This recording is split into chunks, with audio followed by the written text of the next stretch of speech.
ನಮಸ್ತೆ ವೀಕ್ಷಕರೇ, ಇವತ್ತಿನ ಕಲ್ಚರ್ ಕನ್ನಡಿ ವಿಶೇಷ ಕಾರ್ಯಕ್ರಮಕ್ಕೆ ತಮಗೆಲ್ಲ ಹಾರ್ದಿಕವಾದ ಸ್ವಾಗತ. ಇವತ್ತಿನ ಕಲ್ಚರ್ ಕನ್ನಡಿಯಲ್ಲಿ ವಿಶೇಷವಾದ ಚಿತ್ರಕಲಾವಿದರು ನಿಮಗೆಲ್ಲರಿಗೂ ಗೊತ್ತಿರ್ತಾರೆ. ಕರ್ನಾಟಕವಲ್ಲದೆ ದೇಶದಾದ್ಯಂತ ಹೆಸರುವಾಸಿಯಾದಂಥ ಚಿತ್ರಕಲಾವಿದರ ಒಟ್ಟಿಗೆ ಒಂದಷ್ಟು ಚರ್ಚೆಯನ್ನು ಮಾಡಿಕೊಂಡು ಅವರ ಅನುಭವಗಳನ್ನು ಹಂಚಿಕೊಳ್ತಕ್ಕಂಥ ಪ್ರಯತ್ನವನ್ನು ನಾವು ಮಾಡೋಣ. ಹಾಗಾದರೆ ಯಾರು ಆ ಚಿತ್ರಕಲಾವಿದರು ಅಂತೀರ? ಖಂಡಿತ ಅವ್ರನ್ನ ನಿಮಗೆ ಪರಿಚಯ ಮಾಡಿಕೊಡ್ತೇನೆ. ನಿಮ್ಮ ಕರಾವಳಿ ಭಾಗದಲ್ಲಿ ಅತ್ಯಂತ ಆದರಣೀಯರು, ಪುಂಚಿತಾಯ ಕಲಾವಿದರೆ ಅಂತೇಳಿ ತುಂಬ ಪ್ರಸಿದ್ಧಿಯಾದವರು ಶಂಕರ್ ನಾರಾಯಣ ಪುಂಚಿತಾಯ ಅವರು. ಅವರನ್ನು ಕಾರ್ಯಕ್ರಮದಲ್ಲಿ ಮೊದಲಿಗೆ ಸ್ವಾಗತ ಮಾಡ್ಕೊಳ್ಳೋಣ. ಸರ್ ನಮಸ್ತೆ. ನಮಸ್ಕಾರ. ಕಾರ್ಯಕ್ರಮದಲ್ಲಿ ಸ್ವಾಗತ ಸರ್. ಎಸ್, ಇವತ್ತಿನ ಕಾರ್ಯಕ್ರಮದಲ್ಲಿ ವಿಶೇಷವಾಗಿ ಕಲಾವಿದರಾಗಿ ಸಾಕಷ್ಟು ಅನುಭವವನ್ನು ಪಡೆದಿರತಕ್ಕಂಥ ಪುಂಚಿತಾಯ ಕಲಾವಿದರು ಶಂಕರ್ ನಾರಾಯಣರು ನಮ್ಮೊಟ್ಟಿಗಿದ್ದಾರೆ. ಅವರ ಒಂದಷ್ಟು ಏನು ಅನುಭವಗಳು, ಚಿತ್ರಕಲೆಯಲ್ಲಿ ಅವರ ಇಡೀ ಜೀವನವನ್ನೇ ಅವರು ಮುಡಿಪಾಗಿ ಇಟ್ಕೊಂಡು ಕಳೆದಂಥವರು, ಆ ಎಲ್ಲ ವಿಚಾರಗಳನ್ನು ಇವತ್ತು ನಮ್ಮೊಟ್ಟಿಗೆ ಶೇರ್ ಮಾಡ್ಕೊಳ್ಳಿಕ್ಕಿದ್ದಾರೆ. ಸೊ ಅವರನ್ನು ಕಾರ್ಯಕ್ರಮಕ್ಕೆ ನಿಮ್ಮ ಪರವಾಗಿ ಮತ್ತೊಮ್ಮೆ ನಾನು ಸ್ವಾಗತವನ್ನು ಕೋರ್ತಾ ಇದ್ದೇನೆ. ಹಾಗೆ ಸರ್, ಈ ಉಡುಪಿಯಲ್ಲಿ ವಿಶೇಷವಾಗಿ ನಿಮ್ಮನ್ನು ನಾವು ಸಂದರ್ಶನಕ್ಕೆ ಕರೀಲಿಕ್ಕೆ ಒಂದು ವಿಶೇಷವಾದ ಸಂಬಂಧ, ವಿಶೇಷವಾದ ಪ್ರೇರಣೆ ಉಂಟು ಅಂತ ಹೇಳಿದ್ರಿ. ಹೇಗೆ ಅನಿಸ್ತು ನಿಮಗೆ? ಅದು ನಿಜವಾಗಿ ನನ್ನ ಹೈಸ್ಕೂಲ್ ವಿದ್ಯಾಭ್ಯಾಸ ಕಳೆದ ನಂತರ ನಾನು ಕಲಾಶಾಲೆಗೆ ಹೋಗಬೇಕು ಅಂತ ಬಹಳ ಮನಸ್ಸಿನಲ್ಲಿ ಆಸೆ ಪಟ್ಟುಕೊಂಡಿರುವಾಗ ಅದು ಉಡುಪಿಯಲ್ಲಿ ಕಲಾವಿದ ಜಿ ಎಸ್ ಶೆಣೈ ಅಂತ ಇದ್ದರು. ಅವರ ಸಂಪರ್ಕವನ್ನು ನಾನು ಮಾಡಲಿಕ್ಕೆ ಪ್ರಯತ್ನ ಮಾಡಿದಾಗ ಅವರು ಸಿಕ್ಕಿದರು. ಅವರಿಂದಾಗಿ ನಾನು ಚಿತ್ರಕಲಾ ಶಾಲೆಗೆ ಮೈಸೂರಿಗೆ ಹೋಗಲಿಕ್ಕೆ ಮುಖ್ಯ ಕಾರಣವೂ ಆಗಿತ್ತು. ಅನಂತರ ಏನಾಯಿತು ಅಂತ ಹೇಳಿದರೆ, ನನ್ನ ಕೋರ್ಸ್ ಕಂಪ್ಲೀಟ್ ಮಾಡಿ ಬಂದ ನಂತರ ನಾನು ಮಂಗಳೂರಿನಲ್ಲಿ ಒಂದು ಏಕವ್ಯಕ್ತಿ ಚಿತ್ರ ಪ್ರದರ್ಶನ ಮಾಡಬೇಕು ಅಂತ ಆಲೋಚನೆ ಮಾಡಿಕೊಂಡಿದ್ದಾಗ ನಮ್ಮ ತಂದೆಯವರು ಕೂಡ ಸ್ನೇಹಿತರಾಗಿದ್ದರು. Doctor TMA Pai, Kasturba medical ಕಾಲೇಜಿನ ಮತ್ತು ಸಿಂಡಿಕೇಟ್ ಬ್ಯಾಂಕಿನ ಸ್ಥಾಪಕರಾಗಿದ್ದವರು. ಅವರ ಸಂಪರ್ಕವು ಉಡುಪಿಗೆ ಬಂದು ಅವರನ್ನು ಉದ್ಘಾಟನೆ ಮಾಡಬೇಕು ಅಂತ ಕೇಳಿಕೊಳ್ಳುವಂಥ ಸಂದರ್ಭ ಬಂದಾಗ ಅವರು ಕೂಡ ಒಪ್ಪಿದರು. ಹಾಗೆ ಡಾಕ್ಟರ್ TMA ಪೈ ಮತ್ತು ಪದ್ಮಭೂಷಣ್ ಆದರು ಅವರು ನನ್ನ ಎರಡನೇ ಏಕವ್ಯಕ್ತಿ ಚಿತ್ರ ಪ್ರದರ್ಶನವನ್ನು ಉದ್ಘಾಟನೆ ಮಾಡಲಿಕ್ಕೆ ಸಿಕ್ಕಿದ್ದು ನನಗೆ ಭಾಗ್ಯ. ಆದ ಕಾರಣ ನನ್ನನ್ನು ಕಲಾರಂಗಕ್ಕೆ ಎಳೆದು ಹಾಕಿದವರು ಯಾವುದು ಕಲಾವಿದ ಜಿ ಎಸ್ ಶೆಣೈ ಅವರು. ಅನಂತರ ನನ್ನ ಏಕವ್ಯಕ್ತಿ ಚಿತ್ರ ಪ್ರದರ್ಶನವನ್ನು ಮಂಗಳೂರಿನಲ್ಲಿ ಉದ್ಘಾಟನೆ ಮಾಡಿದ್ದು ಡಾಕ್ಟರ್ TMA ಪೈ ಅವರು. ಹಾಗಾಗಿ ನನಗೆ ಉಡುಪಿಗೆ ಮತ್ತು ಲಕ್ಷ್ಮೀ ಕಾಫಿಗೆ, ಜಿ ಎಸ್ ಶೆಣೈಗೆ, ಕಸ್ತೂರಿಬಾ ಮೆಡಿಕಲ್ ಕಾಲೇಜಿಗೆ ಮತ್ತು ಪೈಯವರಿಗೆಲ್ಲ ಬಹಳ ಒಳ್ಳೆಯ ಸಂಪರ್ಕ ಇತ್ತು. ಆನಂತರ KK ಹೆಬ್ಬಾರ್ ನನ್ನನ್ನು ಅಕಾಡೆಮಿಗೆ, ಲಲಿತಕಲಾ ಅಕಾಡೆಮಿಗೆ ಸ್ಪಾನ್ಸರ್ ಮಾಡಿದರು ನನ್ನನ್ನು ಸದಸ್ಯನಾಗಿ. ಹಾಗಾಗಿ ಎಲ್ಲ ಉಡುಪಿಯವರೇ ನನ್ನನ್ನು ಎಳೆದು ಮೇಲೆ ಹಾಕಿದಾಗ ಅನಂತರ ಲಾಸ್ಟಿಗೆ ರಾಜಾಂಗಣದಲ್ಲಿ, ಉಡುಪಿಯ ರಾಜಾಂಗಣದಲ್ಲಿ 2 ಸಂದರ್ಭದಲ್ಲಿ ನನಗೆ ಸನ್ಮಾನ ಕೂಡ ಮಾಡಿದರು. ಅದು ಕೂಡ ಒಂದು ಭಾಗ್ಯ ನನಗೆ ಸಿಕ್ಕಿತು. ಕೃಷ್ಣನ ಕರುಣೆಯು ಆಶೀರ್ವಾದವೂ ಸಿಕ್ಕಿತು. ಸ್ವಾಮೀಜಿಯವರ ಪೇಜಾವರದವರ ಆಶೀರ್ವಾದ ಕೂಡ ನನಗೆ ಸಿಕ್ಕಿದ ಕಾರಣ ನಾನು ಉಡುಪಿಗೆ ನೀವು ನನ್ನನ್ನು ಕರೀಲಿಕ್ಕೆ ಕಾರಣ ಆಗಿರ್ಬೋದು ಅಂತ ನಾನು ಆಲೋಚನೆ ಮಾಡ್ತಾ ಇದ್ದೀನಿ. ಖಂಡಿತ. ವೀಕ್ಷಕರೇ, ಇವತ್ತು ಶಂಕರ್ ನಾರಾಯಣ ಅವರು ನಮ್ಮೊಟ್ಟಿಗಿದ್ದಾರೆ. ಅವರ ಒಂದು ಪುಟ್ಟ ಒಂದಷ್ಟು ಪರಿಚಯವನ್ನು ನಿಮಗೆ ನಾನು ಮಾಡಿಕೊಡಲೇಬೇಕು. ಅವರು ಸಾಕಷ್ಟು ಸಂಪನ್ಮೂಲ ವ್ಯಕ್ತಿಗಳಾಗಿ ಸಾಕಷ್ಟು ಸೇವೆಯನ್ನು ಸಲ್ಲಿಸಿದ್ದಾರೆ. Lal Bahadur Shastri academy of national administration, Mussoorie, Uttaranchal ಇಲ್ಲಿ ತಮ್ಮ ಸೇವೆಯನ್ನು ಸಲ್ಲಿಸಿದ್ದಾರೆ. ಹಾಗೆ ಕರ್ನಾಟಕ ವಿಶ್ವವಿದ್ಯಾಲಯ ಚಿತ್ರಕಲಾ ವಿಭಾಗ ಹಂಪಿ ಇಲ್ಲಿಯೂ ಕೂಡ, ಹಾಗೆ ಕರ್ನಾಟಕ ಮತ್ತು ಇತರ ರಾಜ್ಯಗಳ ವಿಶ್ವವಿದ್ಯಾಲಯಗಳಲ್ಲಿ ಸಾಕಷ್ಟು ಸೇವೆಯನ್ನು ಸಂಪನ್ಮೂಲ ವ್ಯಕ್ತಿಗಳಾಗಿ ಸೇವೆಯನ್ನು ಸಲ್ಲಿಸಿದ್ದಾರೆ. ಇನ್ನು NG ಪಾವಂಜೆ ಟ್ರಸ್ಟಿ ಮಂಗಳೂರು ವಿಶ್ವವಿದ್ಯಾಲಯದಲ್ಲಿಯೂ ಕೂಡ ತಮ್ಮ ಸೇವೆಯನ್ನು ಸಲ್ಲಿಸಿದ್ದಾರೆ. ಹಾಗೆ ಕರ್ನಾಟಕ ರಾಜಭವನ್, ಕೇರಳ ರಾಜಭವನ್, ಮಂಗಳೂರು, ಮುಂಬೈ, ತಿರುವನಂತಪುರ, ಮಂಗಳ, ಗಂಗೋತ್ರಿ, ಮೈಸೂರು, ಧರ್ಮಸ್ಥಳದ ಮ್ಯೂಸಿಯಂಗಳಲ್ಲಿ ಮತ್ತು ದೇಶದ ಹಲವಾರು ಖಾಸಗಿ ವ್ಯಕ್ತಿಗಳ ಚಿತ್ರ ಸಂಗ್ರಹಾಲಯದಲ್ಲಿ ಮ್ಯೂಸಿಯಂಗಳಲ್ಲಿ ಮತ್ತು ದೇಶದ ಹಲವಾರು ಖಾಸಗಿ ವ್ಯಕ್ತಿಗಳ ಚಿತ್ರ ಸಂಗ್ರಹಾಲಯದಲ್ಲಿ ಸೇವೆಯನ್ನು ಸಲ್ಲಿಸಿದ್ದಾರೆ. ಧರ್ಮಸ್ಥಳದ ಸಾಕೇತ ಅತಿಥಿ ಗೃಹದಲ್ಲಿ ವಿಶಾಲವಾದ 40 ಫೀಟ್ ಉದ್ದದ ಭಿತ್ತಿ ಚಿತ್ರ, ದಿವಂಗತ ಕಲಾವಿದ ವೆಂಕಟಪ್ಪ ಟ್ರಸ್ಟಿ ಪ್ರಶಸ್ತಿ ಕಮಿಟಿಯಲ್ಲಿ ಪ್ರಥಮ ಸದಸ್ಯರಾಗಿದ್ದರು. ಇನ್ನು ಕರ್ನಾಟಕ ಮತ್ತು ಕೇರಳ ಲಲಿತಕಲಾ ಅಕಾಡೆಮಿಯ ವಾರ್ಷಿಕ ಚಿತ್ರ ಪ್ರದರ್ಶನಗಳಲ್ಲಿ ಪ್ರಥಮ ಬಹುಮಾನಗಳನ್ನು ಗಳಿಸಿದ್ದಾರೆ. ಇಂತಹ ಸಾಕಷ್ಟು ಇವರಿಂದ ಸೇವೆಗಳು ಸಲ್ಲಿದೆ. ಇಡೀ ಕರ್ನಾಟಕ ಮಾತ್ರವಲ್ಲ, ಹೊರ ರಾಜ್ಯಗಳಾಗಿರ್ಬೋದು, ಇಡೀ ದೇಶದಾದ್ಯಂತ ಕಲೆಯ ಸೇವೆಯನ್ನು ಗೈದಿದ್ದಾರೆ ಅಂಥವರು. ಬನ್ನಿ ಅವರೊಟ್ಟಿಗೆ ಇನ್ನಷ್ಟು ಮಾಹಿತಿಗಳನ್ನು ಶೇರ್ ಮಾಡ್ತಾ ಹೋಗೋಣ. ಸರಿ, ಈಗ ಇವತ್ತು ನೀವು ಚಿತ್ರಕಲಾ ಪ್ರದರ್ಶನದಲ್ಲಿ ಸಾಕಷ್ಟು ಒಂದು ಹೆಸರು ಮಾಡಿದ್ದೀರಿ, ಸಾಕಷ್ಟು ಜನರಿಗೆ ಸ್ಫೂರ್ತಿಯಾಗಿದ್ದೀರಿ, ಮಾದರಿಯಾಗಿದ್ದೀರಿ. ಇದರ ಆರಂಭ ಹೇಗಿತ್ತು ಅನ್ನೋದು ನಮಗೆ ಕುತೂಹಲ. ನಿಮ್ಮ ಬಾಲ್ಯದಲ್ಲಿ ಚಿತ್ರಕಲೆಗೆ ಯಾವ ರೀತಿಯಾಗಿ ನೀವು ಆರಂಭ ಕೊಟ್ರಿ ಅನ್ನೋದು. ಬಹಳ ಅದು ಒಂದು ಸ್ವಾರಸ್ಯಕರ ವಿಚಾರ. ಹೇಗೆ ಅಂತ ಹೇಳಿದರೆ, ಇವತ್ತಿಂದ ನಾಳೆಗೆ ದಿಢೀರಂತ ಒಬ್ಬ ಕಲಾವಿದ ಹುಟ್ಟುವುದಿಲ್ಲ. ಖಂಡಿತ.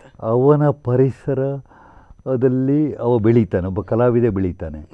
ಈಗ ನಮ್ಮ ಪರಿಸರದಲ್ಲಿ ಏನಾಯಿತು ಅಂತ ಹೇಳಿದರೆ, ನಾವು ಸಂಪ್ರದಾಯ ಯಾವುದು ಕುಟುಂಬಕ್ಕೆ ಸೇರಿದವರು, ನಮಗೆ ಯಾವುದು ನವರಾತ್ರಿ ನಮ್ಮ ಮನೆಯಲ್ಲಿ ನಮ್ಮ ತರವಾಡು ಮನೆಯಲ್ಲಿ ಉಂಟು. ಅಲ್ಲಿ 9 ದಿವಸದ ಬಹಳ ದೊಡ್ಡ ಉತ್ಸವ ಆಗ್ತಾಯಿತ್ತು. ಆ ಉತ್ಸವದಲ್ಲಿ ಯಕ್ಷಗಾನ, ತಾಳಮದ್ದಳೆ, ಅನಂತರ ಪಾಡ್ದನಗಳ ಹಾಡುಗಳು ಮತ್ತು ಪೂಜೆಯ ಹಾಡುಗಳು, ಭಜನೆಗಳು ಹಾಡುವಂಥದ್ದು, ದೇವರನ್ನು ನಾವು ಅಲಂಕಾರ ಮಾಡುವಂಥದ್ದು, ಇಂಥ ಪರಿಸರ. ಅನಂತರ ನಾವು ಕೃಷಿಕರಾಗಿದ್ದ ಕಾರಣ ಹೊರಗಡೆ ಪ್ರಕೃತಿಯಲ್ಲಿ ಬಹಳಷ್ಟು ನಾವು ಓಡಾಡಿಕೊಂಡಿರುವ ಕಾರಣ ಗದ್ದೆ ಬೇಸಾಯದ ಸಮಯದಲ್ಲಿ ಪಾಡ್ದನಗಳು, ಅವರ ಯಾವ ಜೀವನ ಶೈಲಿ ಇದೆಲ್ಲ ನೋಡಿಕೊಂಡು ಅನಂತರ ರಾತ್ರಿ ನಮಗೆ ಈಗಿನ ಹಾಗೆ ಸಿನಿಮಾಗಳು ಇಲ್ಲದ ಕಾಲದಲ್ಲಿ ನಾವು ಯಕ್ಷಗಾನ ನಮ್ಮ ಮನೆಯಲ್ಲೇ ಆಗ್ತಾಯಿತ್ತು. ನಮ್ಮ ಇಡೀ ಕುಟುಂಬ ಯಕ್ಷಗಾನದೇ ಕುಟುಂಬ. ಗೋಪಾಲಕೃಷ್ಣ ಪುಂಜಿತ ಇರುವಂಥ ನಮ್ಮ ಯಕ್ಷಗಾನದ ಬಹಳ ದೊಡ್ಡ ಅರ್ಥಧಾರಿಗಳಿದ್ದರು. ಯಕ್ಷಗಾನ ಕೂಡ ಆಗ್ತಾಯಿತ್ತು, ಕ್ಲಾಸ್ ಕೂಡ ಮಾಡ್ತಾಯಿದ್ರು ಅವರು. ಈ ಥರದ ಒಂದು ಪರಿಸರದಲ್ಲಿ ನಾವು ಬೆಳೆದು ಯಾವುದು ಪ್ರಕೃತಿಯಲ್ಲಿ ಓಡಾಡಿಕೊಂಡಿರೋ ಕಾರಣ ಶಾಲೆಗೆ ನಾನು ಹೋಗುವಾಗ 4 ಮೈಲು ಯಾವುದು ನಡ್ಕೊಂಡು ಎಲಿಮೆಂಟ್ರಿ ಶಾಲೆಗೆ ಹೋಗಿ 4 ಮೈಲು ನಡ್ಕೊಂಡು ಬರುವಾಗ 8 ಮೈಲು ದಿವಸಕ್ಕೆ 4 ವರ್ಷ ಹೋಗ್ತಾ ಬರುವಾಗ ಪ್ರಕೃತಿಯಲ್ಲೇ ನಾನು ಮಿಂಗ್ಲಾಗಿ ಇದ್ದುಕೊಂಡ ಕಾರಣ ಇದೆಲ್ಲ ಒಬ್ಬ ಕಲಾವಿದನಾಗಿ ರೂಪುಗೊಳ್ಳಲಿಕ್ಕೆ ಕಾರಣ ಆಗಿರ್ಬೋದು ಅಂತ ನನಗೆ ಕಾಣ್ತದೆ. ಯಾಕಂದರೆ ಸಾಂಸ್ಕೃತಿಕ ವೇದಿಕೆಯಿಂದಾಗಿಯೇ ನಮ್ಮ ಮಕ್ಕಳು, ನಮ್ಮ ಜನಾಂಗ ಕಲಾವಿದರಾಗಿ ಬರುವಂಥದ್ದು. ಆದ ಕಾರಣ ಆ ವಿಷಯದಲ್ಲಿ ನಾನು ತುಂಬ ಭಾಗ್ಯಶಾಲಿ ಅಂತ ಗ್ರಹಿಸ್ತೇನೆ. ಅಂಥ ಒಂದು ಪರಿಸರದಲ್ಲಿ ಇದ್ದ ಕಾರಣ ನಾನೊಬ್ಬ ಕಲಾವಿದ ಆಗಲಿಕ್ಕೆ ಕಾರಣ ಆಯಿತು ಅಂತ ಕಾಣ್ತದೆ. ನನ್ನ ಮಗಳು ಕೂಡ ಕಲಾವಿದೆ. ಆ ದೃಷ್ಟಿಯಿಂದ ನನ್ನ ಮಗ ಕೂಡ ಒಬ್ಬ ಶಿಲ್ಪಿಯಾಗಿ ರೂಪುಗೊಂಡಿದ್ದಾನೆ. ಇದೆಲ್ಲ ನಮ್ಮ ಈ ಪರಿಸರದ ಪ್ರಭಾವ, ನಮ್ಮ ಕುಟುಂಬದ ಸಾಂಸ್ಕೃತಿಕ ಬ್ಯಾಕ್ಗ್ರೌಂಡ್ನ ಮುಖಾಂತರವಾಗಿ ನಮಗೆ ಅದು ಪ್ರಚೋದನೆ ಸಿಕ್ಕಿರ್ಬೋದು ಅಂತ ನನಗೆ ಕಾಣ್ತದೆ. ಖಂಡಿತ ಸರ್, ಖಂಡಿತ. ಹಾಗೆ ಆರಂಭದಲ್ಲಿ ನಿಮಗೆ ನಿಮ್ಮ ಈ ಕಲಾರಾಧನೆಗೆ ಅಥವಾ ನಿಮ್ಮ ಈ ಚಿತ್ರಕಲೆಯ ಆಸಕ್ತಿಗೆ ನೀರೇರಿದವರು ಅಂದರೆ ನಿಮಗೆ ನೆನಪಾಗುವವರು? ಹೌದು, ನಾನು ಎಲಿಮೆಂಟ್ರಿ ಶಾಲೆಯಲ್ಲಿರುವಾಗ ವಿಶೇಷವಾಗಿ ನಾನು ಏನೋ ಹಕ್ಕಿ, ಕಾಗೆ, ಬೆಕ್ಕು, ನಾಯಿ, ಪುಚ್ಚೆ ಅಂತ ಹೇಳಿಕೊಂಡು ಕೆಲವು ಚಿತ್ರಗಳನ್ನು ಮಾಡ್ತಾ ಇದ್ದಲ್ಲದೆ, ಹೈಸ್ಕೂಲಿಗೆ ಬಂದಾಗ ನನಗೆ ಒಬ್ಬರು ಹೆಡ್ ಮಾಸ್ಟ್ರು ಮತ್ತು ಒಬ್ಬರು SVLN ಶರ್ಮಾ ಅಂತ ಹೇಳುವವರು, ಸುಬ್ರಾಯ ಭಟ್ರು ಅಂತ ಹೇಳುವವರು, ಇಬ್ಬರು ನನ್ನ ಈ ಚಟುವಟಿಕೆಯನ್ನು ನೋಡಿ ನೀನು ಒಳ್ಳೆ ಕಲಾವಿದ ಆಗಬೇಕು ಅಂತ ಅವರು ನನಗೆ ಬಹಳ ಹಾರೈಸಿದ್ರು, ಬಹಳ ಪ್ರೋತ್ಸಾಹ ಮಾಡ್ತಾಯಿದ್ರು. ಒಂದು ಸಲ DO ಬರುವಾಗ 9ನೇ ಕ್ಲಾಸ್ನಲ್ಲಿ ವರ್ಡ್ಸ್ವರ್ತಿನ ಡೆಫಡೈಲ್ಸ್ ಅಂತ ಒಂದು ಹಾಡನ್ನು, ಒಂದು ಪದ್ಯ ಇಂಗ್ಲೀಷ್ ಹಾಡನ್ನು ಹೆಡ್ ಮಾಸ್ಟರ್ ವಿವರಣೆ ಮಾಡ್ತಿರುವಾಗ ಆ DO ಕೇಳಿದರು, ಇದರಲ್ಲಿ ಯಾರಾದರೂ ನಿಮ್ಮ ವಿದ್ಯಾರ್ಥಿಗಳಲ್ಲಿ ಡೆಫಡೈಲ್ಸ್ ಚಿತ್ರ ಮಾಡೋರು ಯಾರಾದ್ರು ಇದ್ದಾರಂತ ಹೇಳುವಾಗ ಹೆಡ್ ಮಾಸ್ಟ್ರು, ಪುಣ್ಚಿತಾಯ ನೀನು ಎದ್ದು ನಿಂತು ನಮ್ಮ ಬ್ಲ್ಯಾಕ್ ಬೋರ್ಡ್ನಲ್ಲಿ ಚಿತ್ರ ಮಾಡು ಅಂತ ಹೇಳಿದ್ರು. ನಾನು ಎಲ್ಲಿಲ್ಲದ ಆವೇಶದಲ್ಲಿ ಡೆಫಡೈಲ್ಸಿನ ಆ ಚಿತ್ರ ಧೈರ್ಯವಾಗಿ ಯಾರಿಗೆ ಹೆದರದೆ ಮಾಡಿ ತೋರಿಸಿ ಇದ ಕಾರಣ ನನಗೆ ಕೂಡ ಅವತ್ತು ಒಳ್ಳೆ ಅಭಿನಂದನೆ ಸಿಕ್ಕಿತು. ನಮ್ಮ ಮುಖ್ಯೋಪಾಧ್ಯಾಯರಿಗೆ ಕೂಡ ಒಳ್ಳೆ ಅಭಿನಂದನೆ ಸಿಕ್ಕಿತು. ನಿಮ್ಮ ವಿದ್ಯಾರ್ಥಿ ಒಳ್ಳೆ ಹುಷಾರಿದ್ದಾನೆ ಚಿತ್ರಕಲೆಯಲ್ಲಿ, ಅವನಿಗೆ ಭಾವಿ ಉಂಟು ಅಂತ ಹೇಳಿ DO ನನ್ನನ್ನು ಕರೆಸಿ ಪ್ರೋತ್ಸಾಹ ಕೊಟ್ಟರು. ಅದೇ ನನಗೆ ಮೇಯ್ನು ಬಹಳ ಮುಖ್ಯವಾದ ಪ್ರಚೋದನೆ ಆಗಿರಬೇಕು ಅಂತ ಕಾಣ್ತದೆ. ಅನಂತರ ನಮ್ಮ ತಾಯಿ ಪ್ರತಿ ಹಂತದಲ್ಲಿ ಕೂಡ ನಮ್ಮ ಕುಟುಂಬದ ಮಾನ ಮರ್ಯಾದೆ ಉಳಿಸಬೇಕು, ಹೆಸರು ಮುಂದೆ ತರಬೇಕು, ನೀನು ಒಳ್ಳೆಯ ಹೆಸರು ತರಬೇಕು ಕುಟುಂಬಕ್ಕೆ, ನೀನು ಏನಾದರೂ ಸಾಹಸ ಮಾಡಬೇಕು ಅಂತ ಅವರು ಆಗಾಗ ಹೇಳ್ತಾ ಇದ್ದರು.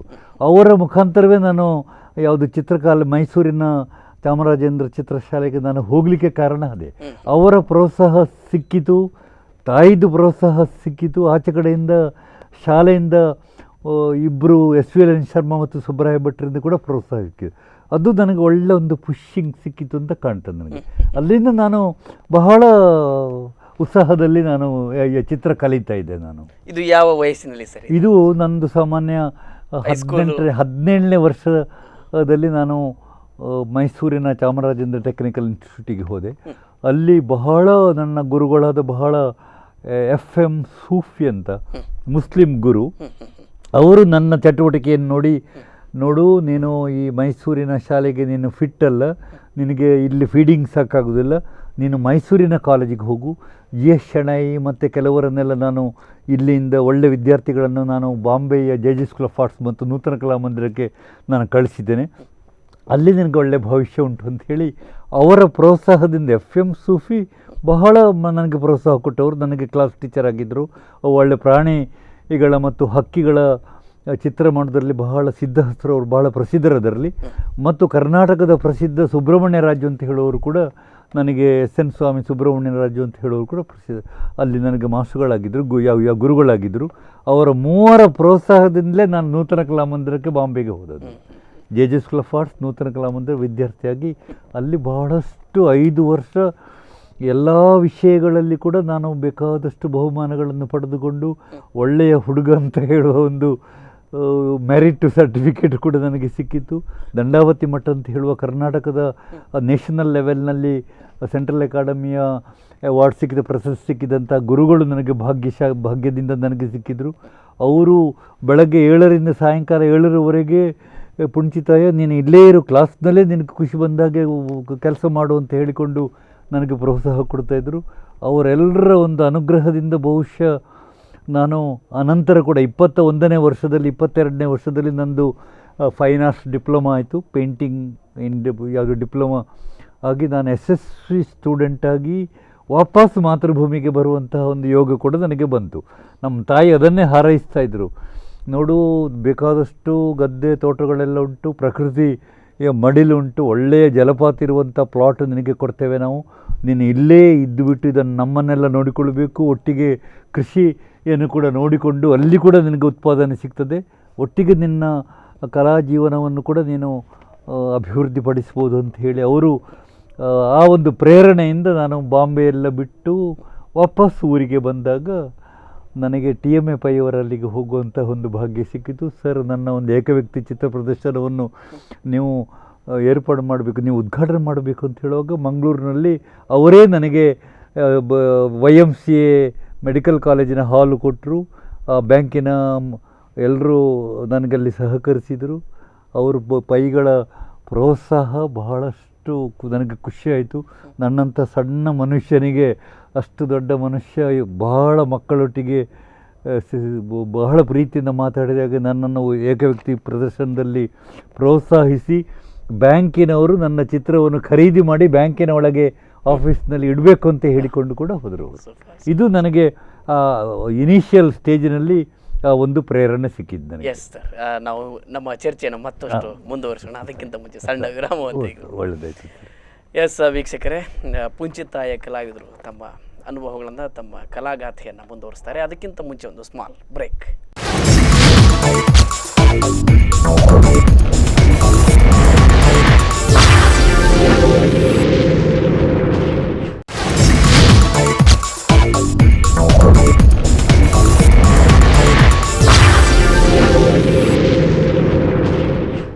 ವಿರಾಮದ ಬಳಿಕ ಮತ್ತೊಮ್ಮೆ ಕಲ್ಚರ್ ಕನ್ನಡಿ ವಿಶೇಷ ಕಾರ್ಯಕ್ರಮದಲ್ಲಿ ಇವತ್ತು ಪುಂಚಿತಾಯ ಕಲಾವಿದರ ಪರಿಚಯ, ಅವರ ಅನುಭವ ಅನಿಸಿಕೆಯ ಕಾರ್ಯಕ್ರಮವನ್ನು ಮಾಡ್ತಾ ಇದ್ದೇವೆ. ಇದಕ್ಕೆ ಮತ್ತೊಮ್ಮೆ ಎಲ್ಲ ವೀಕ್ಷಕರಿಗೆ ಸ್ವಾಗತ. ಪುಂಚಿತಾಯ ಕಲಾವಿದರ ಪರಿಚಯವನ್ನು ತಮಗೆ ಮಾಡಿಕೊಟ್ವಿ. ಅವರ ಅನುಭವಗಳನ್ನು ಕೂಡ ಸಾಕಷ್ಟು ಈಗಾಗಲೇ ಹಂಚಿಕೊಂಡಿದ್ದಾರೆ. ಹಾಗೆ ಅವರ ಇನ್ನೊಂದಷ್ಟು ಎಕ್ಸ್ಪೆರಿಮೆಂಟ್ಸ್ನ ನಾನು ನಿಮ್ಗೆ ಹೇಳ್ತೇನೆ. ಕರ್ನಾಟಕ ಕೇರಳ ಲಲಿತ ಅಕಾಡೆಮಿಯಲ್ಲಿ ಹಿರಿಯ ಕಲಾವಿದರ ಪ್ರಶಸ್ತಿಯನ್ನು ಅವರು ಪಡ್ಕೊಂಡಿದ್ದಾರೆ. ಜೊತೆಗೆ ಕಾಸರಗೋಡಿನಿಂದ ತಿರುವನಂತಪುರದವರೆಗೆ ಒಂದು ತಿಂಗಳ ಬೃಹತ್ ಕಲಾಯಾತ್ರೆಯನ್ನು ಮಾಡಿದ್ದಾರೆ. ಕೊಡಗು ಜಿಲ್ಲೆಯಲ್ಲಿ 4 ತಾಲೂಕುಗಳಲ್ಲಿ ಕಲಾಯಾತ್ರೆಯನ್ನು ಮಾಡಿದ್ದಾರೆ. ಕೇರಳ ಕರ್ನಾಟಕ ಲಲಿತ ಕಲಾ ಅಕಾಡೆಮಿಯಲ್ಲಿ ಸ್ಥಾಯಿ ಸಮಿತಿಯ ಸದಸ್ಯರಾಗಿ 2 ಸಲ ಸೇವೆಯನ್ನು ಮಾಡಿದ್ದಾರೆ. ಮೈಸೂರಿನಲ್ಲಿ ಜರುಗಿದ ವಿಶ್ವ ಕನ್ನಡ ಸಮ್ಮೇಳನದ ಕಲಾ ಶಿಬಿರದಲ್ಲಿ ಸಂಚಾಲಕರಾಗಿ ಕೂಡ ಸೇವೆಯನ್ನು ಮಾಡಿದ್ದಾರೆ. ಇನ್ನು ಕೇರಳ ಕರ್ನಾಟಕ ವಾರ್ಷಿಕ ಕಲಾ ಪ್ರದರ್ಶನದ ತೀರ್ಪುಗಾರರಾಗಿ ಸೇವೆ ಮಾಡಿದ್ದಾರೆ. ಮೈಸೂರಿನ ದಸರಾ ಚಿತ್ರ ಪ್ರದರ್ಶನದ ಮುಖ್ಯ ತೀರ್ಪುಗಾರರಾಗಿ ಹಲವು ಸಲ ಸೇವೆಯನ್ನು ಮಾಡಿದ್ದಾರೆ. ಇನ್ನು ರಾಷ್ಟ್ರಮಟ್ಟದ ಮತ್ತು ರಾಜ್ಯ ಮಟ್ಟದ ಹಲವಾರು ಕಲಾ ಶಿಬಿರಗಳಲ್ಲಿ ಭಾಗವಹಿಸಿದ್ದಾರೆ. ಅಂತ ವಿಶೇಷ ಕಲಾವಿದರು, ಕಲಾಕಾರರು ಪುಂಚಿತಾಯವರು. ಸರ್, ತಾವು ಹೇಳ್ತಾ ಇದ್ರಿ ತಮ್ಮ ಸ್ಫೂರ್ತಿ ಪ್ರೇರಣೆ ತಮ್ಮ ಬಾಲ್ಯದಿಂದ ಒಂದು ಮುಂಬೈಗೆ ಹೋಗಿ ಬರುವವರು ಕೂಡ ತಮ್ಮ ಕಲಾಯಾತ್ರೆ ಹೇಗೆ ಸಾಗಿತು ಅಂತ ಹೇಳಿದರೆ, ಇದರೊಟ್ಟಿಗೆ ನಿಮ್ಮ ಸಾಕಷ್ಟು ನೀವು ಕಲಾವಿದರಾಗಿ ರೂಪುಗೊಂಡ ಮೇಲೆ ನಿಮ್ಮ ಚಿತ್ರ ಪ್ರದರ್ಶನಗಳು ಅಲ್ಲಲ್ಲಿ ಸಾಕಷ್ಟು ಏರ್ಪಡಿಸಲಿಕ್ಕೆ ಆರಂಭ ಮಾಡಿದ್ರಿ. ಅದರಿಂದ ಹೇಗೆ ಬೇರೆಯವರಿಗೆ ಅಥವಾ ಚಿತ್ರ ಪ್ರದರ್ಶನಗಳ ಪ್ರತಿಕ್ರಿಯೆ ಹೇಗೆ? ಹೌದು, ಅದು ಊರಿಗೆ ಬಂದು ನಾನು ಸೆಟ್ಲ್ ಆದ ನಂತರ ಒಂದು ಪ್ರತಿಜ್ಞೆ ಮಾಡಿಕೊಂಡೆ. ನಾನು ಬಾಂಬೆಯಂಥ ಮಹಾನಗರದಲ್ಲಿ ದೊಡ್ಡ ದೊಡ್ಡ ಕಲಾವಿದ, ರಾಷ್ಟ್ರಮಟ್ಟದ ಅಂತಾರಾಷ್ಟ್ರ ಮಟ್ಟದ ಕಲಾವಿದರ ಒಟ್ಟಿಗೆ ಸೇರಿಕೊಂಡು ನಾನು ಬಹಳಷ್ಟು ಯಾವುದು ಸ್ಫೂರ್ತಿ ತೆಕ್ಕೊಂಡು ಬಂದು ಹಳ್ಳಿಗೆ ಬಂದು ಸೆಟ್ಲಾದ ನಂತರ ನಾನು ಏನೂ ಆ್ಯಕ್ಟಿವಿಟೀಸ್ ಇಲ್ಲದೆ ಒಬ್ಬ ಹಳ್ಳಿಯವನಾಗಿ ಇರಬಾರ್ದು, ಪ್ರತಿ ವರ್ಷ ಒಂದೊಂದು ಏಕವ್ಯಕ್ತಿ ಚಿತ್ರ ಪ್ರದರ್ಶನಗಳನ್ನು ದೊಡ್ಡ ದೊಡ್ಡ ಒಂದು ರಾಷ್ಟ್ರದ ಬೇರೆ ಬೇರೆ ಕಡೆಗಳಲ್ಲಿ ಮಾಡಿ ನಾನು ಮುಂಬೈಯಲ್ಲಿರುವಂತಹ ನನ್ನ ಸಹಪಾಠಿಗಳಿಗೆ ಚಾಲೆಂಜ್ ಆಗಿ ಅವರ ಹಾಗೆ ನಾನು ಕೂಡ ಹಂತ ಹಂತವಾಗಿ ವರ್ಷವೂ ಏಕವ್ಯಕ್ತಿ ಚಿತ್ರ ಪ್ರದರ್ಶನ ಮಾಡಿಕೊಂಡು ಮೇಲೆ ಬರಬೇಕು ಅಂತೇಳಿ ಪ್ರತಿಜ್ಞೆ ಮಾಡಿಕೊಂಡೆ. ಆ ಲೆಕ್ಕದಲ್ಲಿ ನಾನು ಪ್ರತಿ ವರ್ಷ ಕೂಡ 10, 30, 40 ಚಿತ್ರಗಳನ್ನು ಮಾಡಿಕೊಂಡು ಏಕವ್ಯಕ್ತಿ ಚಿತ್ರ ಒಂದು 32 ಇಷ್ಟರವರೆಗೆ ಕೇರಳ, ಕರ್ನಾಟಕ ಮತ್ತು ಮುಂಬೈ, ಅನಂತರ ಚೆನ್ನೈ, ಅನಂತರ ಉತ್ತರಾಂಚಲ, ಬೇರೆ ಬೇರೆ ಕಡೆಗಳಲ್ಲಿ ಕಲ್ಕತ್ತಾ ಅಂತ ಹೇಳೋ ಕಡೆಗಳಲ್ಲೆಲ್ಲ, ರಾಜಸ್ಥಾನ ಅಂತ ಹೇಳೋ ಕಡೆಗಳಲ್ಲೆಲ್ಲ 32 ಒನ್ ಮ್ಯಾನ್ ಶೋ ಮಾಡಿಕೊಂಡು ಬಂದ ಹಾಗೆ ಈ ಏಕವ್ಯಕ್ತಿ ಪ್ರದರ್ಶನ ಮಾಡಿಕೊಂಡು ನಾವು ಬಂದ ಹಾಗೆ ನಮಗೆ ಬಹಳ ಒಳ್ಳೆ ಅನುಭವ ಆಗ್ತದೆ. ಒಳ್ಳೆ ಪ್ರೇಕ್ಷಕರು ನಮಗೆ ಸಿಗ್ತಾರೆ, ನಮ್ಮ ಅಭಿಮಾನಿಗಳು ಬಹಳಷ್ಟು ಹುಟ್ಟಿಕೊಳ್ತಾರೆ. ಅದೇ ಆ ಸಂದರ್ಭದಲ್ಲೇ ನಮ್ಮ ಆ್ಯಕ್ಟಿವಿಟೀಸನ್ನು ಮಾಧ್ಯಮಗಳ ಮುಖಾಂತರ ಎಲ್ರಿಗೂ ಗೊತ್ತಾಗ್ತದೆ. ಆ ಆ್ಯಕ್ಟಿವಿಟೀಸ್ನ ಮುಖಾಂತರ ನಾವು ಕರ್ನಾಟಕ ಕೇರಳ ಲಲಿತಕಲಾ ಅಕಾಡೆಮಿಯರ ಕಣ್ಣಿಗೆ ಬಿದ್ದೆವು. ನಾವು ಅವರ ಕಣ್ಣಿಗೆ ಬಿದ್ದ ಕೂಡಲೇ, ಅಲ್ಲಿಯ ಹಿರಿಯ ಕಲಾವಿದರ ಕಣ್ಣಿಗೆ ಬಿದ್ದ ಕೂಡಲೇ ಅವರು ನಮ್ಮನ್ನು ಸದಸ್ಯರಾಗಿ ಮಾಡ್ತಾರೆ. ಆ ಸದಸ್ಯರಾಗಿ ಮಾಡುವಾಗ ಜಿಲ್ಲೆಗೆ ಒಂದು ರಾಜ್ಯದ ಬೇರೆ ಬೇರೆ ಜಿಲ್ಲೆಗೆ ಒಬ್ಬೊಬ್ಬರನ್ನು ಮಾಡುವಾಗ ನನ್ನನ್ನು ಪ್ರೀತಿಯಿಂದ ಕೆ ಹೆಬ್ಬಾರು ಗಡಿನಾಡಿನ ಪ್ರದೇಶದಿಂದ ನನ್ನನ್ನು ಆಯ್ಕೆ ಮಾಡಿದರು. ನನ್ನ ಚಟುವಟಿಕೆ ನೋಡಿ ನಾನು ಪ್ರತಿ ಸರ್ತಿ ಕೂಡ 2 ಟರ್ಮಿಗೆ ನಾನು ಮೆಂಬರ್ ಆಗಿದ್ದಾಗ ಕೂಡ ಎಕ್ಸಿಕ್ಯೂಟಿವ್ ಆಗಿ ಸ್ಥಾಯಿ ಸಮಿತಿಯಲ್ಲಿ ನನ್ನನ್ನು ಆರಿಸಿಕೊಂಡಾಗ ಬೇಕಾದಷ್ಟು ಕಾರ್ಯಕ್ರಮಗಳನ್ನು ನಾನು ಸುಧಾರಿಕೆ ಮಾಡಿದೆ. ಅನಂತರ ಈ ಮೆಂಬರ್ ಆಗಿ ಇರುವಾಗ ಬಹಳಷ್ಟು ವಿದ್ಯಾರ್ಥಿಗಳಿಗೆ ನಾನು ಪ್ರೋತ್ಸಾಹ ಕೊಟ್ಟು ಅವರಿಗೆ ನಾನೊಂದು ಇನ್ಸ್ಪಿರೇಷನು. ಪುಣ್ಚಿತಾಯರು ಅಂತ ಹೇಳಿದರೆ ಎಲ್ಲ ವಿದ್ಯಾರ್ಥಿಗಳು ಅಕಾಡೆಮಿಯಲ್ಲಿ ಭಾಗವಹಿಸುವಂಥ ವಿದ್ಯಾರ್ಥಿಗಳು, ಕಲಾವಿದರಿಗೆಲ್ಲ ನಾನು ಒಂದು ಥರದ ಬಹಳ ಇಂಟ್ರೆಸ್ಟಿಂಗ್ ಮನುಷ್ಯನಾಗಿ ಇದ್ದೆ. ನಾನು ಒಟ್ಟಿಗೆ ಕೃಷಿಕ, ಸ್ವಲ್ಪ ಎಲ್ಲ ಅದರ ಬಗ್ಗೆ ಕೂಡ ಅವರಿಗೆ ಮಾಹಿತಿ ಕೊಡ್ತಾಯಿದ್ದೆ. ಹಾಗಾಗಿ ಆಲ್ರೌಂಡರ್ ಅಂತ ನನ್ನನ್ನು ತಮಾಷೆ ಮಾಡ್ತಾಯಿದ್ರು. ಒಳ್ಳೆ ಎಕ್ಸ್ಪೀರಿಯನ್ಸ್ ನನಗೆ ಬಂತು. ಅದೇ ಕಾಲದಲ್ಲಿ ನಾನು ಅಕಾಡೆಮಿಯ ಕೇರಳ ಕರ್ನಾಟಕ ಅಕಾಡೆಮಿಯ ವಾರ್ಷಿಕ ಪ್ರದರ್ಶನಗಳಲ್ಲಿ ಕೂಡ ಬಹುಮಾನ ಬಂದಾಗ ಹೆಬ್ಬಾರ್ ಕೂಡ ನನಗೆ ಬಹಳ ಬೆನ್ನು ತಟ್ಟಿದರು. ನನ್ನ ಜಲವರ್ಣ ಬಹಳ ಪ್ರಾಮುಖ್ಯತೆ ಪಡೆಯಿತು. ಆ ಪ್ರಾಮುಖ್ಯತೆ ಪಡೆಯುತ್ತಾ ಇರುವಾಗಲೇ ನಾನು ಕಾಸರಗೋಡಿಂದ ತಿರುವನಂತಪುರವರೆಗೆ 30 ದಿವಸದ ಒಂದು ಕಲಾಯಾತ್ರೆ ಮಾಡಿದೆ. ಯಾವ ಕಲಾವಿದ ಕೂಡ ಮಾಡಿರಲಿಕ್ಕಿಲ್ಲ. 30 ದಿವಸದಲ್ಲಿ 60 ಕಡೆ, ಬೆಳಗ್ಗೆ ಒಂದು ಕಡೆ, ಸಾಯಂಕಾಲ ಒಂದು ಕಡೆ, 60 ಕಡೆ 4-5 ಪ್ರಾತ್ಯಕ್ಷಿಕೆಗಳನ್ನು ಕೊಟ್ಟು ಕೇರಳದಲ್ಲಿ ಏನಾಯಿತು ಅಂತ ಹೇಳಿದರೆ, ಕೇರಳ ಭಾಷೆ ನನಗೆ ಮಲಯಾಳ ಗೊತ್ತಿರಲಾಯಿತು.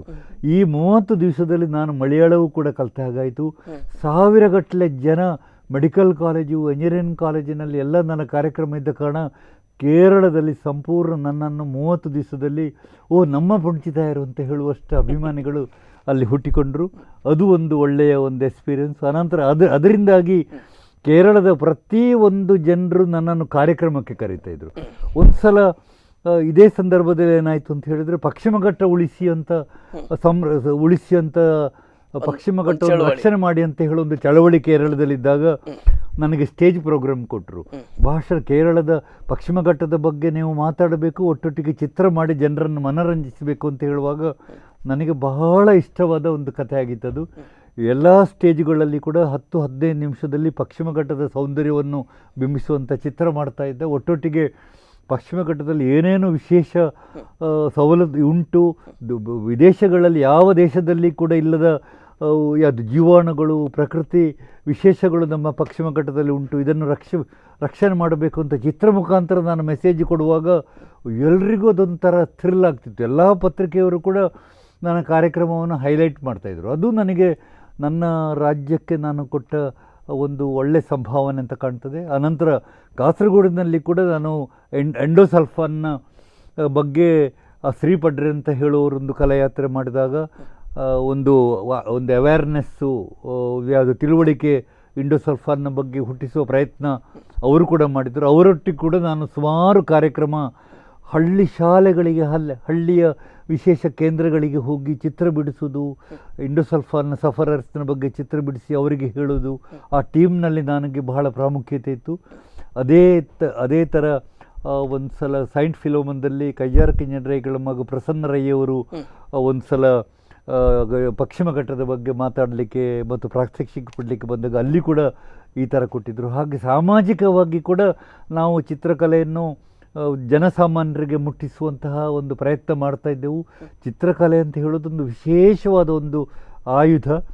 ಯಾವ ಮನೆಯಲ್ಲಿ ಒಬ್ಬ ಕಲಾವಿದ, ಚಿತ್ರಕಲಾವಿದ ಅಂತಲ್ಲ, ಸಂಗೀತಗಾರ ಆಗಲಿ ನೃತ್ಯಗಾರ ಆಗಲಿ, ಯಾವ ಮನೆಯಲ್ಲಿ ಒಬ್ಬ ಕಲಾವಿದ ಹುಟ್ಟುತ್ತಾನೆ ಆ ಮನೆ ಭಾಗ್ಯವಂತರ ಮನೆ ಅಂತ ನಾನು ಗ್ರಹಿಸ್ತೇನೆ. ಯಾಕಂದರೆ ಲಕ್ಷಕ್ಕೆ ಒಬ್ಬ ಕಲಾವಿದ ಹುಟ್ಟುವುದಿಲ್ಲ, ಕಲಾವಿದ ಹುಟ್ಟುವುದೇ ಆ ಮನೆಗೆ ಭಾಗ್ಯ. ಆ ತಂದೆ ತಾಯಿಗಳು ಕೂಡ ಭಾಗ್ಯವಂತರಂತೂ ನಾನು ಎಷ್ಟೋ ಮಕ್ಕಳಿಗೆ ಹೇಳ್ತಾ ಇದ್ದೇನೆ. ಮಕ್ಕಳ ಈಗ ಬೇಕಾದಷ್ಟು ನನ್ನ ಈ 45 ವರ್ಷದ ಕಲಾ ಜೀವನದಲ್ಲಿ ಬಹಳಷ್ಟು ಸಾವಿರಕ್ಕಿಂತ ಹೆಚ್ಚು ಶಾಲೆಗಳಲ್ಲಿ ಮಕ್ಕಳಿಗೋಸ್ಕರ ನಾನು ಯಾವುದೇ ಪ್ರತಿಫಲಾಪೇಕ್ಷೆ ಇಲ್ಲದೆ ಮಕ್ಕಳಿಗೆ ಬೇಕಾಗಿ ನಾನು ಚಿತ್ರ ರಚನಾ ಕಾರ್ಯಕ್ರಮ ಮಾಡ್ತಾ ಇದ್ದೆ. ಅದರಿಂದ ತುಂಬ ಇನ್ಸ್ಪಿರೇಷನ್ ಕೂಡ ಸಿಗ್ತಾ ಇತ್ತು. 10-35 ಜನ, ಕಾಸರಗೋಡು ಜಿಲ್ಲೆಯಲ್ಲಿ 10-35 ಮಕ್ಕಳನ್ನು ನಾನು ಪ್ರಮೋಟ್ ಮಾಡಿದ್ದೇನೆ. ಫೈನ್ ಆರ್ಟ್ಸ್ ಕಾಲೇಜಿಗೆ ಅವರನ್ನು ಸೇರಿಸಿ ಉತ್ತಮ ಕಲಾವಿದರನ್ನಾಗಿ ಮಾಡಲಿಕ್ಕೆ ನನಗೆ ಸಾಧ್ಯ ಆಯಿತು ಅಂತ ನಾನು ಹೇಳ್ತಾ ಇದ್ದೇನೆ. ಖಂಡಿತ ಸರ್, ಖಂಡಿತ. ಇದು ನಿಮ್ಮದೊಂದು ದೊಡ್ಡ ಜರ್ನಿ. ಇದು ನಿಮ್ಮ ಆರ್ಟ್ ಲೈಫಲ್ಲಿ ದೊಡ್ಡ ಒಂದು ಪ್ರಯಾಣ. ಈ ಪ್ರಯಾಣದಲ್ಲಿ ಅಭಿಮಾನಿಗಳು ಹುಟ್ಟಿದರು, ವಿದ್ಯಾರ್ಥಿಗಳು ಹುಟ್ಟಿದರು, ಮತ್ತು ಸಾಕಷ್ಟು ಕಡೆ ನಿಮಗೆ ಕೇರಳ ಆಗಿರ್ಬೋದು, ಹೀಗೆ ಬೇರೆ ಬೇರೆ ಕಡೆ ನಿಮ್ಮನ್ನು ಕರೆದು ಮತ್ತು ಅಲ್ಲಿ ನಿಮಗೆ ಅವಕಾಶ ಮಾಡಿಕೊಟ್ಟು ಪ್ರೋತ್ಸಾಹ ಖಂಡಿತವಾಗ್ಲೂ ಇದು ಆದರಣೀಯವಾದದ್ದು. ತುಂಬ ಖುಷಿ ಪಡಲಿಕ್ಕೆ ಒಬ್ಬ ಕಲಾವಿದನಿಗೆ ನಾನು ಶ್ರೀಮಂತನಾಗಬೇಕು, ದುಡ್ಡು ಮಾಡುವ ಒಂದೇ ಉದ್ದೇಶ ಇಟ್ಕೊಂಡ್ರೆ ಅವನಿಗೆ ಮನಸ್ಸಿಗೆ ಸಂತೋಷ ಇರೋದಿಲ್ಲ, ಮನಸ್ಸಿಗೆ ಶಾಂತಿ ಇರೋದಿಲ್ಲ. ನಾವು ನನ್ನ ಇಡೀ ತೋಟವನ್ನು 10-12 ಎಕರೆ ಜಾಗದ ತೋಟವನ್ನೇ ನಾನು ಕಲಾಗ್ರಾಮ ಅಂತ ಮಾಡಿದೆ. ಕಲಾಗ್ರಾಮ ಅಂತ ಮಾಡಿ ಅಲ್ಲಿ ಒಂದು ವಿಶೇಷವಾಗಿ ಯಾವುದು ಗ್ರಾಮೀಣ ಯಾವುದು ಕಲಾ ಗ್ಯಾಲರಿ, ಯಾವುದು ರೂರಲ್ ಆರ್ಟ್ ಗ್ಯಾಲರಿ ಅಂತ ಒಂದು ಮಾಡಿ, ಕೆಲವು ಸರ್ತಿ ನನ್ನ ಚಿತ್ರಗಳನ್ನು, ಕೆಲವು ಸರ್ತಿ ಕೆಲವು ಯುವ ಕಲಾವಿದರ ಫೋಟೋಗ್ರಫಿಗಳನ್ನೆಲ್ಲ ಅಲ್ಲಿ ಎಕ್ಸಿಬಿಷನ್ ಮಾಡಿ, ತಿಂಗಳಿಗೆ ಒಂದು ಸೆಮಿನಾರ್ ಅಂತ ಕಲಾಗ್ರಾಮದಲ್ಲಿ ನನ್ನ ಮನೆ ಅಂಗಳದಲ್ಲಿ ಮಾಡಿಕೊಂಡಿದ್ದೆ. ಅದರಿಂದಾಗಿ ಸುತ್ತಮುತ್ತಲಿನ ಶಾಲೆಗಳಿಗೆ, ಎಲಿಮೆಂಟ್ರಿ ಶಾಲೆಗಳಿಗೆ, ಹೈಸ್ಕೂಲ್ಗಳಿಗೆಲ್ಲ ಮೆಸೇಜ್ ಕಳಿಸ್ತಾ ಇದ್ದೆ. ನನ್ನ ಮನೆಯಲ್ಲಿ ಸಣ್ಣ ಸೆಮಿನಾರ್ ಆಗ್ತಾ ಉಂಟು, ಚಿತ್ರ ಪ್ರದರ್ಶನ ಆಗ್ತಾ ಉಂಟು, ಛಾಯಾಚಿತ್ರ ಪ್ರದರ್ಶನ ಆಗ್ತಾ ಉಂಟು, ನಿಮ್ಮ ಮಕ್ಕಳನ್ನು ಗುಂಪಾಗಿ ಕಳಿಸಿ ಅಂತ ಹೇಳುವಾಗ ಕಲಾಗ್ರಾಮ, ಕಾಂಚನಗಂಗಾ ಕಲಾಗ್ರಾಮ ಅಂತ ನನ್ನ ಪರಿಸರದಲ್ಲಿ ಬಹಳ ಪ್ರಸಿದ್ಧ ಆಯಿತು. ಎಲ್ಲ ಶಾಲೆಯಿಂದ ಬ್ಯಾಚ್ ಆಗಿ ಮಕ್ಕಳು ಬಸ್ಸು ಇಳಿದು 1 ಕಿಲೋಮೀಟ್ರ್ ಬಸ್ಸು ಇಳಿದು 300-400 ಮಕ್ಕಳು ಪ್ರತಿ ದಿವಸ ಬಂದು ಇಳಿದು ಹೋಗುವ ನನ್ನ ಚಿತ್ರ ಪ್ರದರ್ಶನ ನೋಡುವಾಗ ನನಗೆ ನನ್ನ ತೋಟಕ್ಕಿಂತ ನನ್ನ ಕಲಾಗ್ರಾಮವೇ ಬಹಳ ಪ್ರಸಿದ್ಧ ಆಯಿತು. ಅಲ್ಲಿ ಒಂದು ಜಲಪಾತ ಕೂಡ ಉಂಟು. ಮಕ್ಕಳಿಗೆ ಆ ಜಲಪಾತದಲ್ಲಿ ಸ್ನಾನ ಮಾಡ್ಬೋದು, ಅಲ್ಲಿ ಕೂತು ಧ್ಯಾನ ಹೇಳಿಕೊಡ್ತಿದ್ರು ಕೆಲವು ಮಾಸ್ಟರ್ಗಳು. ಈ ಥರ ಕಲಾಗ್ರಾಮ ಬಹಳಷ್ಟು ಪ್ರಸಿದ್ಧ ಆಯಿತು. ನನಗೆ ಅದೊಂದು ತೃಪ್ತಿ, ಬಹಳಷ್ಟು ಮನಸ್ಸಿಗೆ ತೃಪ್ತಿ ಕೊಡಿದ್ದು. ನಾವು ಅಲ್ಲಿ ಮಕ್ಕಳಿಗೆ ಪ್ರಾತ್ಯಕ್ಷಿಕೆ ಮಾಡಿ ತೋರಿಸೋದು. ಮಕ್ಕಳು ಹೇಳ್ತಾರೆ, ಸರ್ ಒಂದು ಚಿತ್ರ ಮಾಡಿ ತೋರಿಸ್ಬೇಕು ಅಂತ. ಆಗ ನನ್ನ ಮನೆಯಲ್ಲಿ ಮಕ್ಕಳಿಗೆ ನಾನು 1-2 ಚಿತ್ರ ಮಾಡಿ ತೋರಿಸೋದು. ಅದು ಕೆಲವರು ಹೇಳ್ತಾರೆ ನನಗೆ ಆ ಚಿತ್ರ ಬೇಕು ಅಂತ. ಅಲ್ಲಿ ಆಟೋಗ್ರಾಫ್ ಕೊಡೋದು, ಚಿತ್ರ ಮಾಡಿಕೊಡೋದು, ಈ ಥರ ಮನಸ್ಸಿಗೆ ಬಹಳಷ್ಟು ಒಂದು ಸಂತೋಷವನ್ನು ಕೊಡುವಂಥ ಒಂದು ವಾತಾವರಣ ಕಲಾಗ್ರಾಮದಲ್ಲಿತ್ತು. ಅದು ಈಗ ಕೂಡ ನನಗೆ ಅದನ್ನು ಬರುವ ಪ್ರೇಕ್ಷಕರನ್ನು, ಕಲಾಗ್ರಾಮಕ್ಕೆ ಬರುವ ಪ್ರೇಕ್ಷಕರನ್ನು ಕಂಟ್ರೋಲ್ ಮಾಡೋದು ಸ್ವಲ್ಪ ಕಷ್ಟ ಆಗಿ ಸದ್ಯಕ್ಕೆ ನಾನು ಕಲಾಗ್ರಾಮವನ್ನು ಒಮ್ಮೆಗೆ ನಿಲ್ಲಿಸಿದ್ದೇನೆ. ಅದೇ ಕಲಾಗ್ರಾಮಕ್ಕೆ ಬರುವ ನನ್ನ ಅಭಿಮಾನಿಗಳು ಮತ್ತು ನನ್ನ ಚಿತ್ರಗಳನ್ನು ಬರುವ ಪ್ರೇಕ್ಷಕರಿಂದಾಗಿಯೇ ನನ್ನ ಮಗಳು ಕೂಡ ಅನಂತರ ಮದುವೆ ಆಗಿ ಮಕ್ಕಳಾದ ನಂತರ ಕೂಡ ಅವಳು ಯಾವುದು ಯಾವುದು ಕೋರ್ಸನ್ನು ಕಂಪ್ಲೀಟ್ ಮಾಡಿ ಅವಳು ಕೂಡ ಕಲಾವಿದೆ ಆದಳು. ನನ್ನ ಮಗನನ್ನು ನಾನು ಕಲಿತ ಶಾಲೆಗೆ ಮೈಸೂರಿಗೆ ಕಳಿಸಿ ಅಲ್ಲಿ ಬ್ಯಾಚುಲರ್ ಆಫ್ ಫೈನ್ ಆರ್ಟ್ಸ್ ಅಂತ BFA ಮಾಡಿದೆ. ಅವ ಒಳ್ಳೆ ಶಿಲ್ಪಿಯಾಗಿದ್ದಾನೆ. ಈಗ ರಾಷ್ಟ್ರಮಟ್ಟದ ಕೆಲವು ಶಿಬಿರಗಳಲ್ಲಿ ಪಾರ್ಟಿಸಿಪೇಟ್ ಮಾಡಿ ಅವನಿಗೆ ಕೂಡ ಪ್ರವೀಣ್ ಕುಮಾರ್ ಅಂತ ಅವನಿಗೆ ಕೂಡ ಒಳ್ಳೆ ಹೆಸರುಂಟು. ಇದು ಜಲಪಾತ, ಯಾವುದು ಪ್ರಕೃತಿ, ನಿಮಗೆ ಮೈಂದು ಇಬ್ಬನಿ ಬೀಳುವಂಥ ಬೆಳಗ್ಗೆ, ಸೂರ್ಯೋದಯದ ಬೆಳಗ್ಗೆ ಬಹಳ ಜಡಿ ಮಳೆ ಬೀಳುವಂಥದ್ದು ವಿಶೇಷ. ಮಕ್ಕಳಿಗೆ ಅದನ್ನು ವಿವರಿಸುವಾಗ ಮಕ್ಕಳು ಮಳೆಗೆ ನೆನೆಲಿಕ್ಕೆ ಹೋಗ್ತಾರೆ. ಅಷ್ಟು ಕೂಡ ಪ್ರಕೃತಿಯ ಬಗ್ಗೆ ನಾನು ಮುಂದಿನ ಮಕ್ಕಳಿಗೆ, ಮುಂದಿನ ಯುವ ಜನಾಂಗಕ್ಕೆ ಒಳ್ಳೆ ಮೆಸೇಜನ್ನು ನಾನು ಕೊಡ್ತಾ ಇದ್ದೇನೆ. ಅದು ನನಗೆ ಒಳ್ಳೆ ಒಂದು ಪ್ರಕೃತಿಯ ಸೇವೆ ಮಾಡಿದ ಹಾಗೆ. ಈಗ ಪ್ರಕೃತಿ ಹಾಳಾಗುವಂತಹ ಈ ಸಂದರ್ಭದಲ್ಲಿ ನಮ್ಮ ಮಕ್ಕಳಿಗೆ, ನಮ್ಮ ಯುವಕರಿಗೆ ಪ್ರಕೃತಿಯ ಬಗ್ಗೆ ಮತ್ತು ಈ ಪೊಲ್ಯೂಷನ್ನ ಬಗ್ಗೆ, ಪ್ರಕೃತಿ ಹಾಳಾಗುವ ವಾತಾವರಣ ಹಾಳುವಾಗೋ ಬಗ್ಗೆ ಒಳ್ಳೆಯ ಒಂದು ತಿಳುವಳಿಕೆ ಕೊಡುವ ಅವಶ್ಯಕತೆ ನಮಗೆ ಉಂಟು ಅಂತ ಕಾಣ್ತದೆ. ಆ ವಿಷಯದಲ್ಲಿ ನಾನು ಕೂಡ ನನ್ನ ಸಣ್ಣ ಸೇವೆಯನ್ನು ನಾನು ಸಲ್ಲಿಸ್ತಾ ಇದ್ದೇನೆ. ಅದು ಮನಸ್ಸಿಗೆ ಬಹಳ ಸಂತೋಷ ಕೊಡ್ತಾ ಉಂಟು. ಎಸ್ ಸರ್, ಖಂಡಿತ ಖಂಡಿತ. ಯಾಕಂದರೆ ನೀವು ಹೇಳ್ತಾ ಇರೋದನ್ನು ನೋಡಿದ್ರೆ ಇಲ್ಲಿ ಸುಮಾರು ಮುಂದಿನ ಪೀಳಿಗೆಗೆ ಈ ಥರದ್ದು ಮಾಹಿತಿ ರವಾನೆ ಆಗೋದು ಎಲ್ಲ ಒಂದು ಕಡೆ ಕಡಿಮೆ ಆಗ್ತಾ ಇದೆ ಅನಿಸ್ತಕ್ಕಂಥದ್ದು ಅಲ್ಲ. ಈಗ ನಿಮ್ಮಂಥವರು ಈ ಥರದ ಒಂದು ಪ್ರೇರಣೆಯನ್ನು ನೀಡಿ ಸ್ಫೂರ್ತಿಯನ್ನು ನೀಡಿದಾಗ ಅದು ಪ್ರಕೃತಿ ಪ್ರೇಮ ಅಂತಕ್ಕಂಥದ್ದಾಗಲಿ ಮತ್ತು ಇದೆಲ್ಲವೂ ಕೂಡ ತುಂಬ ಮುಖ್ಯವಾಗಿ ಕಾಣ್ತಕ್ಕಂಥದ್ದು. ಸರ್, ನಮ್ಮ ಚರ್ಚೆಯನ್ನು ಮುಂದುವರಿಸೋಣ. ಅದಕ್ಕಿಂತ ಮುಂಚೆ ಒಂದು ಸಣ್ಣ ಬ್ರೇಕ್ ತೆಗೆದು. ಎಸ್ ವೀಕ್ಷಕರೇ, ಪುಂಚಿತಾಯ ಕಲಾವಿದರ ಇನ್ನಷ್ಟು ಅನುಭವ ಗಾಥೆಯನ್ನು ನೋಡೋಣ. ಅದಕ್ಕಿಂತ ಮುಂಚೆ ಒಂದು ಸ್ಮಾಲ್ ಬ್ರೇಕ್.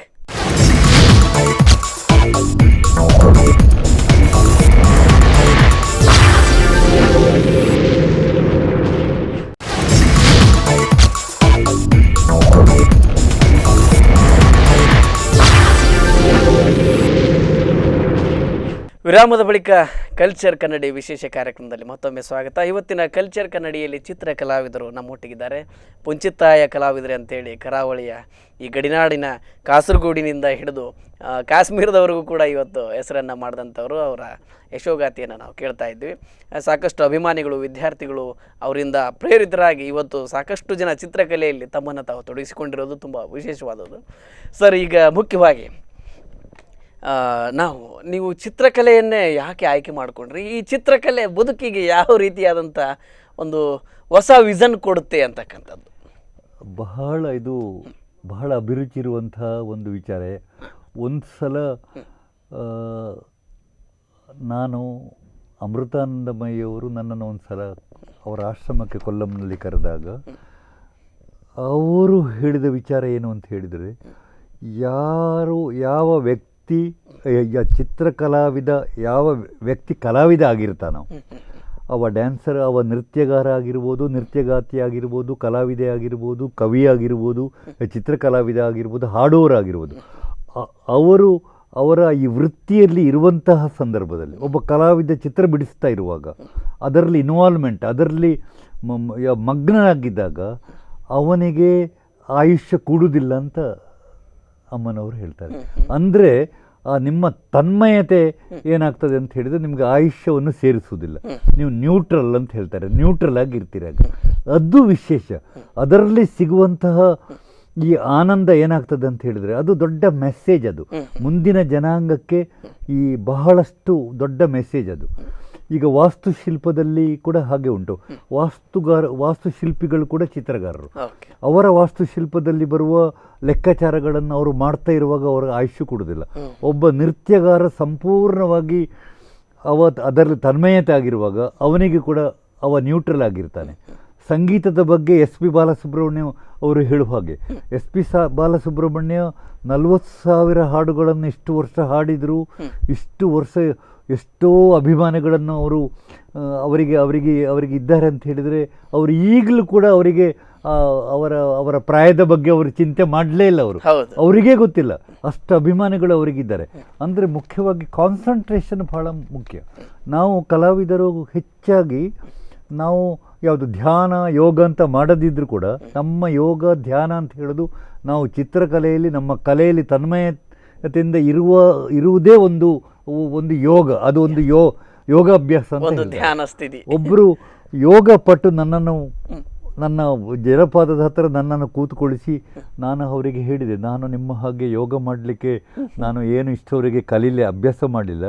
ನನ್ನಲ್ಲಿ ಏನಾದರೂ ಶಕ್ತಿ ಉಂಟ ಅಂತ ಹೇಳೋದನ್ನು ನೀವು ಒಂದು ಸಲ ಪರೀಕ್ಷೆ ಮಾಡಬೇಕು ಅಂತ ಹೇಳುವಾಗ ಅವರು ನನ್ನನ್ನು ಒಂದು ರೀತಿಯಲ್ಲಿ ಅವರ ಮುಂದೆ ಕೂತ್ಕೊಳಿಸಿ, ಅವರ ಮಡಿಲಲ್ಲಿ ಕೂತ್ಕೊಳಿಸಿ ಒಂದು ರೀತಿಯಲ್ಲಿ ನನ್ನನ್ನು ಪರೀಕ್ಷೆ ಮಾಡಿದರು.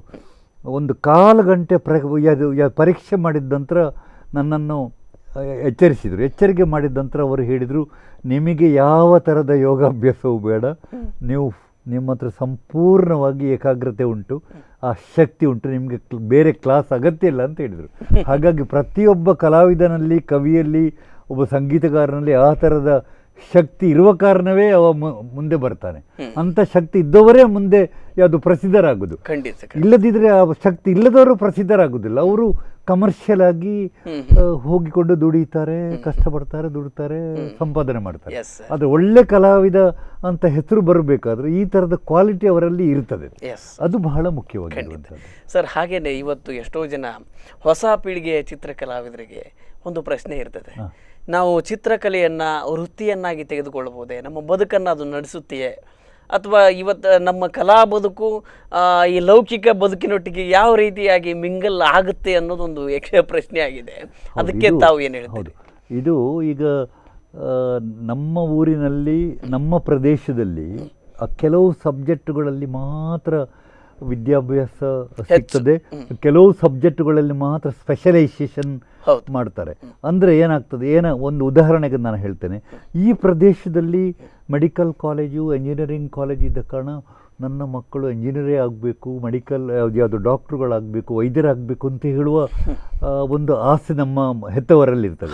ಮತ್ತು ಈ ಪ್ರದೇಶದಲ್ಲಿ ವೃತ್ತಿ ಮಾಡುವಂತಹ ವೈದ್ಯರು, ಡಾಕ್ಟ್ರುಗಳಾಗಲಿ, ಎಂಜಿನಿಯರ್ಗಳು ಎಲ್ಲ ಬಹಳ ಸಕ್ಸಸ್ಫುಲ್. ಅವರು ಬಹಳ ಒಳ್ಳೆ ರೀತಿಯ ಉದ್ದೇಶವನ್ನಿಟ್ಟುಕೊಂಡು ಜನರಿಗೆ ಒಳ್ಳೆ ರೀತಿಯ ಸೇವೆ ಕೊಡುವ ಕಾರಣ ಅವರಿಗೆ ಸಮಾಜದಲ್ಲಿ ಬಹಳ ಗೌರವ ಇರೋ ಕಾರಣ ಎಲ್ಲ ಪ್ಯಾರೆಂಟ್ಸ್, ಈ ಪ್ರದೇಶದ ಪ್ಯಾರೆಂಟ್ಸು ನಮ್ಮ ಮಕ್ಕಳು ಡಾಕ್ಟ್ರ್ ಆಗಬೇಕು, ಇಂಜಿನಿಯರ್ ಆಗಬೇಕು ಅಂತ ಹೇಳ್ತಾರೆ. ಇಲ್ಲಿ ಡಾಕ್ಟ್ರು ಮತ್ತು ಎಂಜಿನಿಯರ್ಗಳು ಆ ಥರದ ಒಳ್ಳೆ ಅಭಿಪ್ರಾಯವನ್ನು ಇಲ್ಲಿ ಹುಟ್ಟಿಸಿದ್ದಾರೆ. ಆದರೆ ಈಗ ಏನಾಗಿದೆ, ಈಗ ಈ ಕಂಪ್ಯೂಟರ್ ಯುಗ ಬಂದಿದೆ, ಅದು ಡಿಜಿಟಲ್ ಈ ಏಜಿನಲ್ಲಿ ಬಹಳಷ್ಟು ವಿಷಯಗಳು ನಮಗೆ ಕಲೀಲಿಕ್ಕೆ ಉಂಟು ಅಂತ ನಮ್ಮ ಪ್ಯಾರೆಂಟ್ಸಿಗೂ ಗೊತ್ತಾಗಿದೆ, ನಮ್ಮ ವಿದ್ಯಾರ್ಥಿಗಳಿಗೂ ಗೊತ್ತಾಗಿದೆ. ಅದರಲ್ಲಿ ಯಾವುದು ಚಿತ್ರಕಲೆ ಕೂಡ ಹಾಗೆ. ಚಿತ್ರಕಲೆಗೆ ಬಹಳಷ್ಟು ಒಳ್ಳೆ ಭವಿಷ್ಯ ಉಂಟು. ಈ ಚಿತ್ರಕಲೆಯಲ್ಲಿ ಒಬ್ಬ bachelor of fine arts BFA complete ಮಾಡ್ತಾನೆ, ಮಾಸ್ಟರ್ ಆಫ್ ಫೈನ್ ಆರ್ಟ್ಸ್ ಅಥವಾ ಮಾಸ್ಟರ್ ಆಫ್ ವಿಶ್ವಲ್ ಆರ್ಟ್ಸ್ ಅಂತ ಇದನ್ನು ಕಂಪ್ಲೀಟ್ ಮಾಡ್ತಾನೆ. ಮಾಡುವಾಗ ಅವನ ಸೃಜನಶೀಲತೆ ಬಹಳಷ್ಟು ಡೆವಲಪ್ ಆಗ್ತದೆ, ಬಹಳ ಉತ್ತಮ ಮಟ್ಟಕ್ಕೆ ಹೋಗ್ತದೆ. ಮೊದಲು ಚಿತ್ರಕಲಾವಿದ ಏನಾಗಿದ್ದ ಅಂತ ಹೇಳಿದರೆ ಬರೀ ನಾಟಕದ ಬರೆದು ಬರೆಯುವುದು, ಸೈನ್ ಬೋರ್ಡ್ ಬರೆಯುವಂಥದ್ದು, ಇಂಥ ಕೆಲಸಗಳು ಮಾಡ್ತಿದ್ವಿ. ಇವತ್ತು ಹಾಗಲ್ಲ. 5 ವರ್ಷದ ಚಿತ್ರಕಲೆಯ ಈ ಕೋರ್ಸಿನಲ್ಲಿ ಅವನ ಸೃಜನಶೀಲತೆಯನ್ನು, ಆ ಕ್ರಿಯೇಟಿವ್ ಸೆನ್ಸನ್ನು ಡೆವಲಪ್ ಮಾಡುವಂಥ ಚಾನ್ಸಸ್ಸೇ ಇರುವಂಥದ್ದು. ಈಗ ನಮ್ಮ ಇದು ಯಾವುದು ಮಂಗಳೂರಿನಲ್ಲಿ ಮಹಾಲಸ ಅಂತ ಫೈನ್ ಆರ್ಟ್ಸ್ ಸ್ಕೂಲ್ ಉಂಟು. ಅನಂತರ ಯಾವುದು ಮೂಡಬಿದ್ರೆಯಲ್ಲಿ ಆಳ್ವಾಸಿನವರು BFA ಅಂತ ಹೇಳಿ ಫೈನ್ ಆರ್ಟ್ಸ್ ಫ್ಯಾಕಲ್ಟಿ ಓಪನ್ ಮಾಡಿದ್ದಾರೆ. ಅಲ್ಲಿ ಎಲ್ಲ ಈಗ ಮುಖ್ಯವಾಗಿ ಬರೋಡದಲ್ಲಿ, ಮೈಸೂರಿನಲ್ಲಿ, ಬೆಂಗಳೂರಿನಲ್ಲಿ ಇರುವಂಥ ಅದೇ ಥರದ ಸಿಲೆಬಸ್ಸನ್ನು ಇಟ್ಟುಕೊಂಡು ಅದರಲ್ಲಿ ಕಂಪ್ಯೂಟರ್ ಡಿಸೈನಿಂಗ್ ಕೂಡ ಉಂಟು, ಈ ಡಿಜಿಟಲ್ ಡಿಸೈನಿಂಗ್ ಕೂಡ ಉಂಟು. ಇಲ್ಲಿ ಸೃಜನಶೀಲತೆಯನ್ನು ಬೆಳೆಸುವಾಗ 5 ವರ್ಷದ ಕೋರ್ಸ್ ಕಂಪ್ಲೀಟ್ ಮಾಡಿದಂಥ ಒಬ್ಬ ಕಲಾವಿದನಿಗೆ ಬಹಳಷ್ಟು ಸ್ಕೋಪ್ ಇರ್ತದೆ. ಈಗ ನಮ್ಮ ದೇಶದಲ್ಲಿ 8-10 ಸಾವಿರ ಕಲಾವಿದರು ಇದ್ದಾರೆ. ಈಗ ಪ್ರತಿ ವರ್ಷ 500,000 ವಿದ್ಯಾರ್ಥಿಗಳು ಫೈನ್ ಆರ್ಟ್ಸ್ ಕಾಲೇಜಿಂದ ಹೊರಗೆ ಬರ್ತಾರೆ. ಯಾರು ಕೂಡ ಉಪವಾಸ ಬೀಳುವುದಿಲ್ಲ, ಒದ್ದಾಡೋದಿಲ್ಲ. ಕೆಲವು ಜನ ಏನಪ್ಪ ಚಿತ್ರ ಕಲಿತು ನೀನು ಏನು ಮಾಡ್ತೀವಿ, ಏನು ಸ್ಕೋಪ್ ಉಂಟು ಅಂತ ಹೇಳ್ತಾರೆ. ಈಗ ನಾವು ಬೇರೆ ಯಾವುದೇ ಉದ್ಯೋಗಕ್ಕೆ, ಒಂದು ಕಂಪನಿ ಉದ್ಯೋಗಕ್ಕೆ ಹೋಗದೇ ಇದ್ದರೂ ಕೂಡ ಇಷ್ಟು ವರ್ಷದಲ್ಲಿ ನಾವು ಬಹಳ ಮೆಲ್ಲಗೆ ಎಸ್ಟಾಬ್ಲಿಷ್ ಮಾಡಿಕೊಂಡು ಸೆಟ್ಲಾಗಿಕೊಂಡು ಇವತ್ತು ನಮ್ಮ ಚಿತ್ರಗಳನ್ನು ಕೊಂಡುಕೊಳ್ಳುವವರು ಎಷ್ಟು ಜನ ಇದ್ದಾರೆ. ಒಂದು ಏಕವ್ಯಕ್ತಿ ಚಿತ್ರ ಪ್ರದರ್ಶನದಲ್ಲಿ ಎಷ್ಟು ಜನ ಪತ್ರಿಕಾ ಸಮ್ಮೇಳನ, ಪತ್ರಿಕೆಯ ಮುಖಾಂತರ ನಾವು ಎಕ್ಸಿಬಿಷನ್ ಮಾಡೋದು ಗೊತ್ತಾಗ್ತದೆ, ಅವರಿಗೆ ಬಂದು ನಮ್ಮ ಚಿತ್ರಗಳನ್ನು ಕೊಂಡುಕೊಳ್ತಾರೆ. ಈ 45 ವರ್ಷಗಳಲ್ಲಿ ನಮ್ಮ ಚಿತ್ರಕಲೆಗೆ ಎಂಥ ಆರ್ಟ್ ವ್ಯಾಲ್ಯೂ, ಕಲಾ ಮೌಲ್ಯ ಬಂದಿದೆ ಅಂತ ಹೇಳಿದರೆ ನಿಮಗೇ ನಂಬಲಿಕ್ಕೆ ಸಾಧ್ಯ ಇಲ್ಲ. ಅಷ್ಟು ಮಟ್ಟಿಗೆ ನಾವು ನಮ್ಮ ಚಿತ್ರಗಳನ್ನು ಮಾರಾಟ ಮಾಡ್ತಾ ಇದ್ದೇವೆ. ಮ್ಯೂಸಿಯಂಗಳಿಗೆ ಮತ್ತು ಪ್ರೈವೇಟು ಒಳ್ಳೊಳ್ಳೆ ಮನುಷ್ಯರ ಸಂಗ್ರಹದಲ್ಲಿ ನಮ್ಮ ಚಿತ್ರಗಳಿರ್ತದೆ. ಕೆಲವರು ಭಿತ್ತಿ ಚಿತ್ರ ಮಾಡಲಿಕ್ಕೆ ಹೇಳ್ತಾರೆ. ಚಿತ್ರಕಲೆಯಲ್ಲಿ ಸಂಪ್ರದಾಯ ಶೈಲಿ, ನವ್ಯ ಶೈಲಿ, ಅನಂತರ ಯಾವುದು ರಿಯಲಿಸ್ಟಿಕ್ ಅಂತ ಸುಮಾರಷ್ಟು 8 ನಮನೆಯ ವಿವಿಧಗಳು ಇದ್ದ ಕಾರಣ ಅದು ಫೈನ್ ಆರ್ಟ್ಸ್ ಕಾಲೇಜ್ನಲ್ಲಿ ಒಳ್ಳೆ ಗೈಡೆನ್ಸ್ ಸಿಕ್ಕುವಾಗ ಅವರು ಮೇಲೆ ಬರ್ತಾರೆ. ಒಬ್ಬನ ಮನುಷ್ಯನ ಚಿತ್ರವನ್ನು ಪೋರ್ಟ್ರೇಟ್ ಅಂತ ಹೇಳ್ತಾರೆ. ವ್ಯಕ್ತಿ ಚಿತ್ರವನ್ನು ಮಾಡಿದರೆ ಇವತ್ತು 15,000ದಿಂದ 25-50,000ದವರೆಗೆ ಒಂದು ಮನುಷ್ಯನ ತಲೆ ಮೇಲೆ ಪೋರ್ಟ್ರೇಟ್ ಮಾಡಿದರೆ ಸಿಗ್ತದೆ ಅಂತ ಹೇಳಿದರೆ ನೀವು ನಂಬಲಿಕ್ಕೆ ಸಾಧ್ಯ ಉಂಟಾ? ನೀವು ನಂಬಲಿಕ್ಕೆ ಸಾಧ್ಯ ಇಲ್ಲ. ಒಬ್ಬೊಬ್ಬರು ಚಿತ್ರ ನೀವು ಪ್ರಪಂಚದಲ್ಲಿ ಒಳ್ಳೊಳ್ಳೆ ಕಲಾವಿದರದ್ದು ಕೋಟಿಗಟ್ಟಲೆ ಡಾಲರ್ಸಿಗೆ ಮಾರಾಟ ಮಾಡೋದನ್ನು ಬಿಟ್ಟರೂ ಕೂಡ ನಮ್ಮ ದೇಶದಲ್ಲಿ ಈಗ ಫೈನ್ ಆರ್ಟ್ಸ್ ಕಾಲೇಜಿಂದ ಹೊರಗೆ ಬರುವ ವಿದ್ಯಾರ್ಥಿಗಳಿಗೆ ಎಷ್ಟೋ ಶಾಲೆಗಳಲ್ಲಿ ಡ್ರಾಯಿಂಗ್ ಟೀಚರ್ ಆಗಿ ಕೆಲಸ ಮಾಡ್ಬೋದು. ಎಷ್ಟೋ ಯೂನಿವರ್ಸಿಟಿಗಳಲ್ಲಿ ಆರ್ಟಿಸ್ಟ್ಗಳಿಗೆ ಪೋಸ್ಟಿಂಗ್ ಉಂಟು. ಅದಲ್ಲದೆ ಹೆಚ್ಚಿನ ಆರ್ಟಿಸ್ಟ್ಗಳು ನಾವು ಸ್ವತಂತ್ರವಾಗಿ ಕೆಲಸ ಮಾಡ್ತೇವೆ ಅಂತ ಹೇಳಿ ಸ್ವತಂತ್ರವಾಗಿ ಕೆಲಸ ಮಾಡ್ತಾರೆ. ನಾನು ಗೈಡೆನ್ಸ್ ಮಾಡಿ ಫೈನ್ ಆರ್ಟ್ಸ್ ಕಾಲೇಜ್ನಲ್ಲಿ ಕಂಪ್ಲೀಟ್ ಮಾಡಿದ ವಿದ್ಯಾರ್ಥಿಗಳು 5-6 ವರ್ಷ ಸೈಲೆಂಟ್ ಆಗಿರ್ತಾರೆ. ನನ್ನ ಏನಪ್ಪ ನಮ್ಮ ಸ್ಟೂಡೆಂಟು ಒಬ್ಬರು ನೇಮರಾಜ ಶೆಟ್ಟಿ ಅಥವಾ ಇನ್ನೊಬ್ಬರು ಭಟ್ರ, ಇನ್ನೊಬ್ಬರು ಒಳಕುಂಜವ ಅಥವಾ ಶ್ರೀಕೃಷ್ಣನ ವೇಣುವ ಎಲ್ಲ ಏನು ಸುದ್ದಿಯೇ ಇಲ್ಲ ಅಂತ ಹೇಳಿದರೆ 5-6 ವರ್ಷ 10 ವರ್ಷ ಕಳೆದ ನಂತರ ನಮ್ಮಲ್ಲಿಗೆ ಬರ್ತಾರೆ. ಅವರು ಸ್ವಂತ ವಾಹನದಲ್ಲಿ ಮದುವೆಯಾಗಿ ಮಕ್ಕಳನ್ನೆಲ್ಲ ಕರ್ಕೊಂಡು ಬರ್ತಾರೆ. ಏನು ಮಾರಾಯ ಇಷ್ಟು ವರ್ಷದಿಂದ ನಿನ್ನನ್ನು ಕಾಣಲಿಕ್ಕೆ ಇಲ್ಲ ಅಂತ ಹೇಳಿದರೆ, ಇಲ್ಲ ಸಾರಿನ ಹತ್ರ ಬರುವಾಗ ಪಾಕೆಟ್ ಕಿಸೆಯಲ್ಲಿ 4 ಕಾಸು ಇರಬೇಕಲ್ಲ, ಆ ಥರ ಅದಕ್ಕೆ ಬೇಕಾಗಿ ನಾನು ಇಷ್ಟು ವರ್ಷ ಸೈಲೆಂಟ್ ಆಗಿದ್ದೆ. ಈಗ ದೇವರ ದಯದಿಂದ ನಿಮ್ಮ ಆಶೀರ್ವಾದದಿಂದ ನಾನು ಹುಷಾರಾಗಿದ್ದೇನೆ ಅಂತ ಹೇಳಿ ಗುರುದಕ್ಷಿಣೆ ತಗೊಂಡು ಬರ್ತಾರೆ. ಆ ಥರದ ಒಂದು 4-5 ವರ್ಷ 10 ವರ್ಷ ಸಾಧಲಿಕ್ಕೆ ಬೇಕಾಗ್ತದೆ. ಅನಂತರ ಅವನ ಜೀವನ ಬಹಳ ಒಳ್ಳೆ ರೀತಿಯಲ್ಲಿ ಒಳ್ಳೆ ಸಂಪಾದನೆಯೂ ಬರ್ತದೆ, ಒಳ್ಳೆ ಕ್ರಿಯೇಟಿವಿಟಿ ಸೃಜನಶೀಲತೆಯನ್ನು ಬೆಳೆಸಿಕೊಳ್ತಾರೆ. ಇದೆಲ್ಲ ಕಲಾವಿದರಿಗೆ ಬೇಕಾದಷ್ಟು ಸ್ಕೋಪ್ ಉಂಟು. ಒಬ್ಬರು ಪ್ಯಾರೆಂಟ್ಸು ಹೆತ್ತವರು ಆ ಮಗುವನ್ನು ಕರ್ಕೊಂಡು ಬಂದಾಗ ಫಸ್ಟಿಗೆ ಕೇಳೋದು ನಿಮಗೆ ಇಷ್ಟ ಉಂಟಾ ಅಂತ ಕೇಳ್ತಾನೆ. ಇಲ್ಲ, ಅವನಿಗೆ ಒಳ್ಳೆ ಮಾರ್ಕ್ ಸಿಕ್ಕಿದರೆ PUCಯಲ್ಲಿ ಒಳ್ಳೆ ಮಾರ್ಕ್ ಸಿಕ್ಕಿದರೆ ನಾನು ಅವರನ್ನು ಬೇರೆ ಕಾಲೇಜಿಗೆ ಕಳಿಸಿ ಒಳ್ಳೆ ಇಂಜಿನಿಯರಿಂಗ್ ಬೇರೆ ಕೋರ್ಸಿಗೆ ಕಳಿಸ್ತೇನೆ ಅಂತ ಹೇಳಿದರೆ ನೀವು ಅವನಿಗೆ ಅವನ ರಿಸಲ್ಟ್ ಬಂದ ನಂತರ ಬನ್ನಿ ಅಂತ ಹೇಳ್ತಾನೆ. ಬಂದು ಅವರು ಹೇಳ್ತಾರೆ ಒಳ್ಳೆ ಮಾರ್ಕ್ ಉಂಟು ಸರ್ ಏನು, ನೀವು ಅವನನ್ನು ನಿಮ್ಗೆ ಇಷ್ಟ ಇದ್ದ ಸಬ್ಜೆಕ್ಟಿಗೆ ಕಳಿಸಿ ಅಂತ ಹೇಳ್ತಾನೆ. ಅಲ್ಲಿ ಅವನಿಗೆ 1-2 ವರ್ಷ ಬೋರ್ ಆಗಿ ಅವನಿಗೆ ಆ ಸಬ್ಜೆಕ್ಟ್ ವಿಷಯದ ಮೇಲೆ ಏನೂ ಅಭಿರುಚಿ ಇಲ್ಲದೆ ಪುನಃ ನನ್ನ ಹತ್ರ ಬಂದು ಸರ್ ನನಗೆ ಅದು ಬೇಡ, ನನಗೆ ಅದು ಹಿಡಿಸೋದಿಲ್ಲ, ನಾನು ಇದು ಚಿತ್ರ ಕಲೀಲಿಕ್ಕೆ ಹೋಗ್ತೇನೆ, ನನ್ನನ್ನು ಯಾವುದಾದ್ರೂ ಕಾಲೇಜಿಗೆ ಕಳಿಸಿ ಅಂತ ಹೇಳುವಾಗ ನಾನು ಅವರನ್ನು ಹೋಗಿ ಫೈನ್ ಆರ್ಟ್ಸ್ ಕಾಲೇಜಿಗೆ ಹೋಗಿ ಸೇರಿಸ್ಬೇಕು. ಅಂಥವರು ನಮ್ಮ ಚರಿತ್ರೆಯಲ್ಲಿ ಅವರು ಗೋಲ್ಡ್ ಮೆಡಲಿಸ್ಟ್ ಆಗಿ ಬರ್ತಾರೆ. ಅಂಥ ಟ್ಯಾಲೆಂಟೆಡ್ ನಾನು ಸೆಲೆಕ್ಷನ್ ಮಾಡಿದ ಪ್ರತಿಯೊಬ್ಬ ವಿದ್ಯಾರ್ಥಿ ಕೂಡ A ಗ್ರೇಡಿನಲ್ಲಿ ಪಾಸಾಗಿ ಗೋಲ್ಡ್ ಮೆಡಲಿಸ್ಟ್ ಎಲ್ಲ ತೆಕ್ಕೊಂಡು ಅನಂತರ ಒಳ್ಳೆ ಯಶಸ್ವಿ ಕಲಾವಿದರಾಗಿ ಈಗ ಎಲ್ಲ ರಾಜ್ಯದಲ್ಲಿ ಇದ್ದಾರೆ, ವಿದೇಶಕ್ಕೆ ಕೂಡ ಹೋಗಿ ಸೆಟ್ಲ್ ಆಗಿದ್ದಾರೆ. ಅದು ನನಗೆ ನನ್ನ ಜೀವನದಲ್ಲಿ ನಾನು ಕೂಡ ಒಬ್ಬ ಒಳ್ಳೆಯ ಗುರು ಅಂತ ನಾನು ಹೇಳಿಕೊಳ್ಳುವುದಲ್ಲ, ಹಾಗೆ ತೋರ್ತದೆ. ಯಾಕಂದ್ರೆ ನನ್ನ ವಿದ್ಯಾರ್ಥಿಗಳು ಎಲ್ಲ ಸಕ್ಸಸ್ ಆದ ಕಾರಣ ನಾನು ಒಳ್ಳೆ ಮಾರ್ಗದರ್ಶಿ ಅಂತ ನನಗೆ ತೋರ್ತದೆ, ನನ್ನ ಮಟ್ಟಿಗೆ ತೋರ್ತದೆ. ಖಂಡಿತ ಅದು ಒಂದು ತೃಪ್ತಿ. ಇವತ್ತು ಸಮಾಜದಲ್ಲಿ ಸಾಕಷ್ಟು ಜನ ನಿಮ್ಮ ವಿದ್ಯಾರ್ಥಿಗಳು ನಿಮ್ಮನ್ನ ಆ ಒಂದು ಸ್ಥಾನಕ್ಕೆ ಏರಿಸಿದ್ದಾರೆ. ಅವರೆಲ್ಲ ನಿಮ್ಮ ಉತ್ತಮ ಮಾರ್ಗದರ್ಶನವನ್ನ ಪಡೆದುಕೊಂಡು ಒಳ್ಳೆ ಹೆಸರನ್ನ, ಅದು ನನಗೆ ತೋರ್ತದೆ. ನಮ್ಮ ಗುರುಗಳಿಂದ ನಿಮಗೆ ಬಂದ ಅನುಗ್ರಹ ಅಂತ ನಾನು ಖಂಡಿತ ಸರ್. ಮತ್ತೆ ನಮ್ಮ ಅಮ್ಮ, ನನ್ನ ಹೆತ್ತ ತಾಯಿ, ನಮ್ಮ ಅಮ್ಮನ ಪ್ರಭಾವ ನಮ್ಮ ಮೇಲೆ ಬಹಳಷ್ಟು ಖಂಡಿತ ಅನುಗ್ರಹ ಇದೆ ಅವರದ್ದು. ಖಂಡಿತ ಸರ್. ಸರ್, ಈಗ ವೆಸ್ಟ್ನಲ್ಲಿ ಒಂದು ಕಾಲದಲ್ಲಿ, ವೆಸ್ಟ್ನಲ್ಲಿ ಅನ್ನೋದಕ್ಕಿಂತ ಪ್ರಪಂಚದಾದ್ಯಂತ ಚಿತ್ರಕಲೆ ಅಂತಕ್ಕಂಥದ್ದು ಒಂದು ದೊಡ್ಡ ಚಳುವಳಿಯಾಗಿ ಕಂಡು ಬರ್ತದೆ. ಪ್ರಸ್ತುತ ಕಾಲದಲ್ಲಿ ಆಗ್ತಕ್ಕಂಥ ಸಾಮಾಜಿಕ ಚಳುವಳಿಗಳಿರ್ಬೋದು ಅಥವಾ ಏನು ಲೌಕಿಕ ಭಾವನೆಗಳಿದ್ದಾವೆ, ಅದೆಲ್ಲವನ್ನ ಒಬ್ಬ ಕಲಾವಿದ ತನ್ನ ಚಿತ್ರದಲ್ಲಿ ಸಮಾಜಕ್ಕೆ ನೇರವಾಗಿ ಹೇಳ್ತಾನೆ, ಖಂಡಿಸ್ತಾನೆ. ಈ ರೀತಿಯಾದ ಒಂದು ಬೇರೆ ರೀತಿಯಾದ ವಿಷನ್ ಇದೆ ಚಿತ್ರಕಲೆಗೆ, ತುಂಬಾ ಸ್ಟ್ರಾಂಗ್ ಮೀಡಿಯಾ ಅಂತ. ಅದು ಹೇಗೆ? ಅದಕ್ಕೆ ನಾನು ಒಂದು ಉದಾಹರಣೆ ಹೇಳ್ತೇನೆ. ಈಗ ನಮ್ಮ ಸಂಪ್ರದಾಯ ಶೈಲಿ ಉಂಟು, ಟ್ರೆಡಿಷನಲ್ ಪೇಂಟಿಂಗ್ ಸ್ಟೈಲ್ ಅಂತ ಉಂಟು. ರಾಜಸ್ಥಾನ ಇರ್ಬೋದು, ಕರ್ನಾಟಕ ಸಂಪ್ರದಾಯ ಶೈಲಿ ಇರ್ಬೋದು, ಮೈಸೂರು ಸಂಪ್ರದಾಯ ಶೈಲಿ ಇರ್ಬೋದು. ಈ ಸಂಪ್ರದಾಯ ಶೈಲಿಗಳಲ್ಲಿ ಯಾವುದು ಚಿತ್ರಗಳನ್ನು ಸಂಪೂರ್ಣವಾಗಿ ನಮ್ಮ ಪುರಾಣದಲ್ಲಿ ಬರುವಂತಹ ವರ್ಣನೆಗಳಿಗೆ ಸರಿಯಾದ ಚಿತ್ರಗಳನ್ನು ಬರುವಾಗ ಕೆಲವು ಅರೆನಗ್ನ ಚಿತ್ರಗಳು ಬರ್ತದೆ, ಕೆಲವು ನಗ್ನ ಚಿತ್ರಗಳು ಬರ್ತದೆ.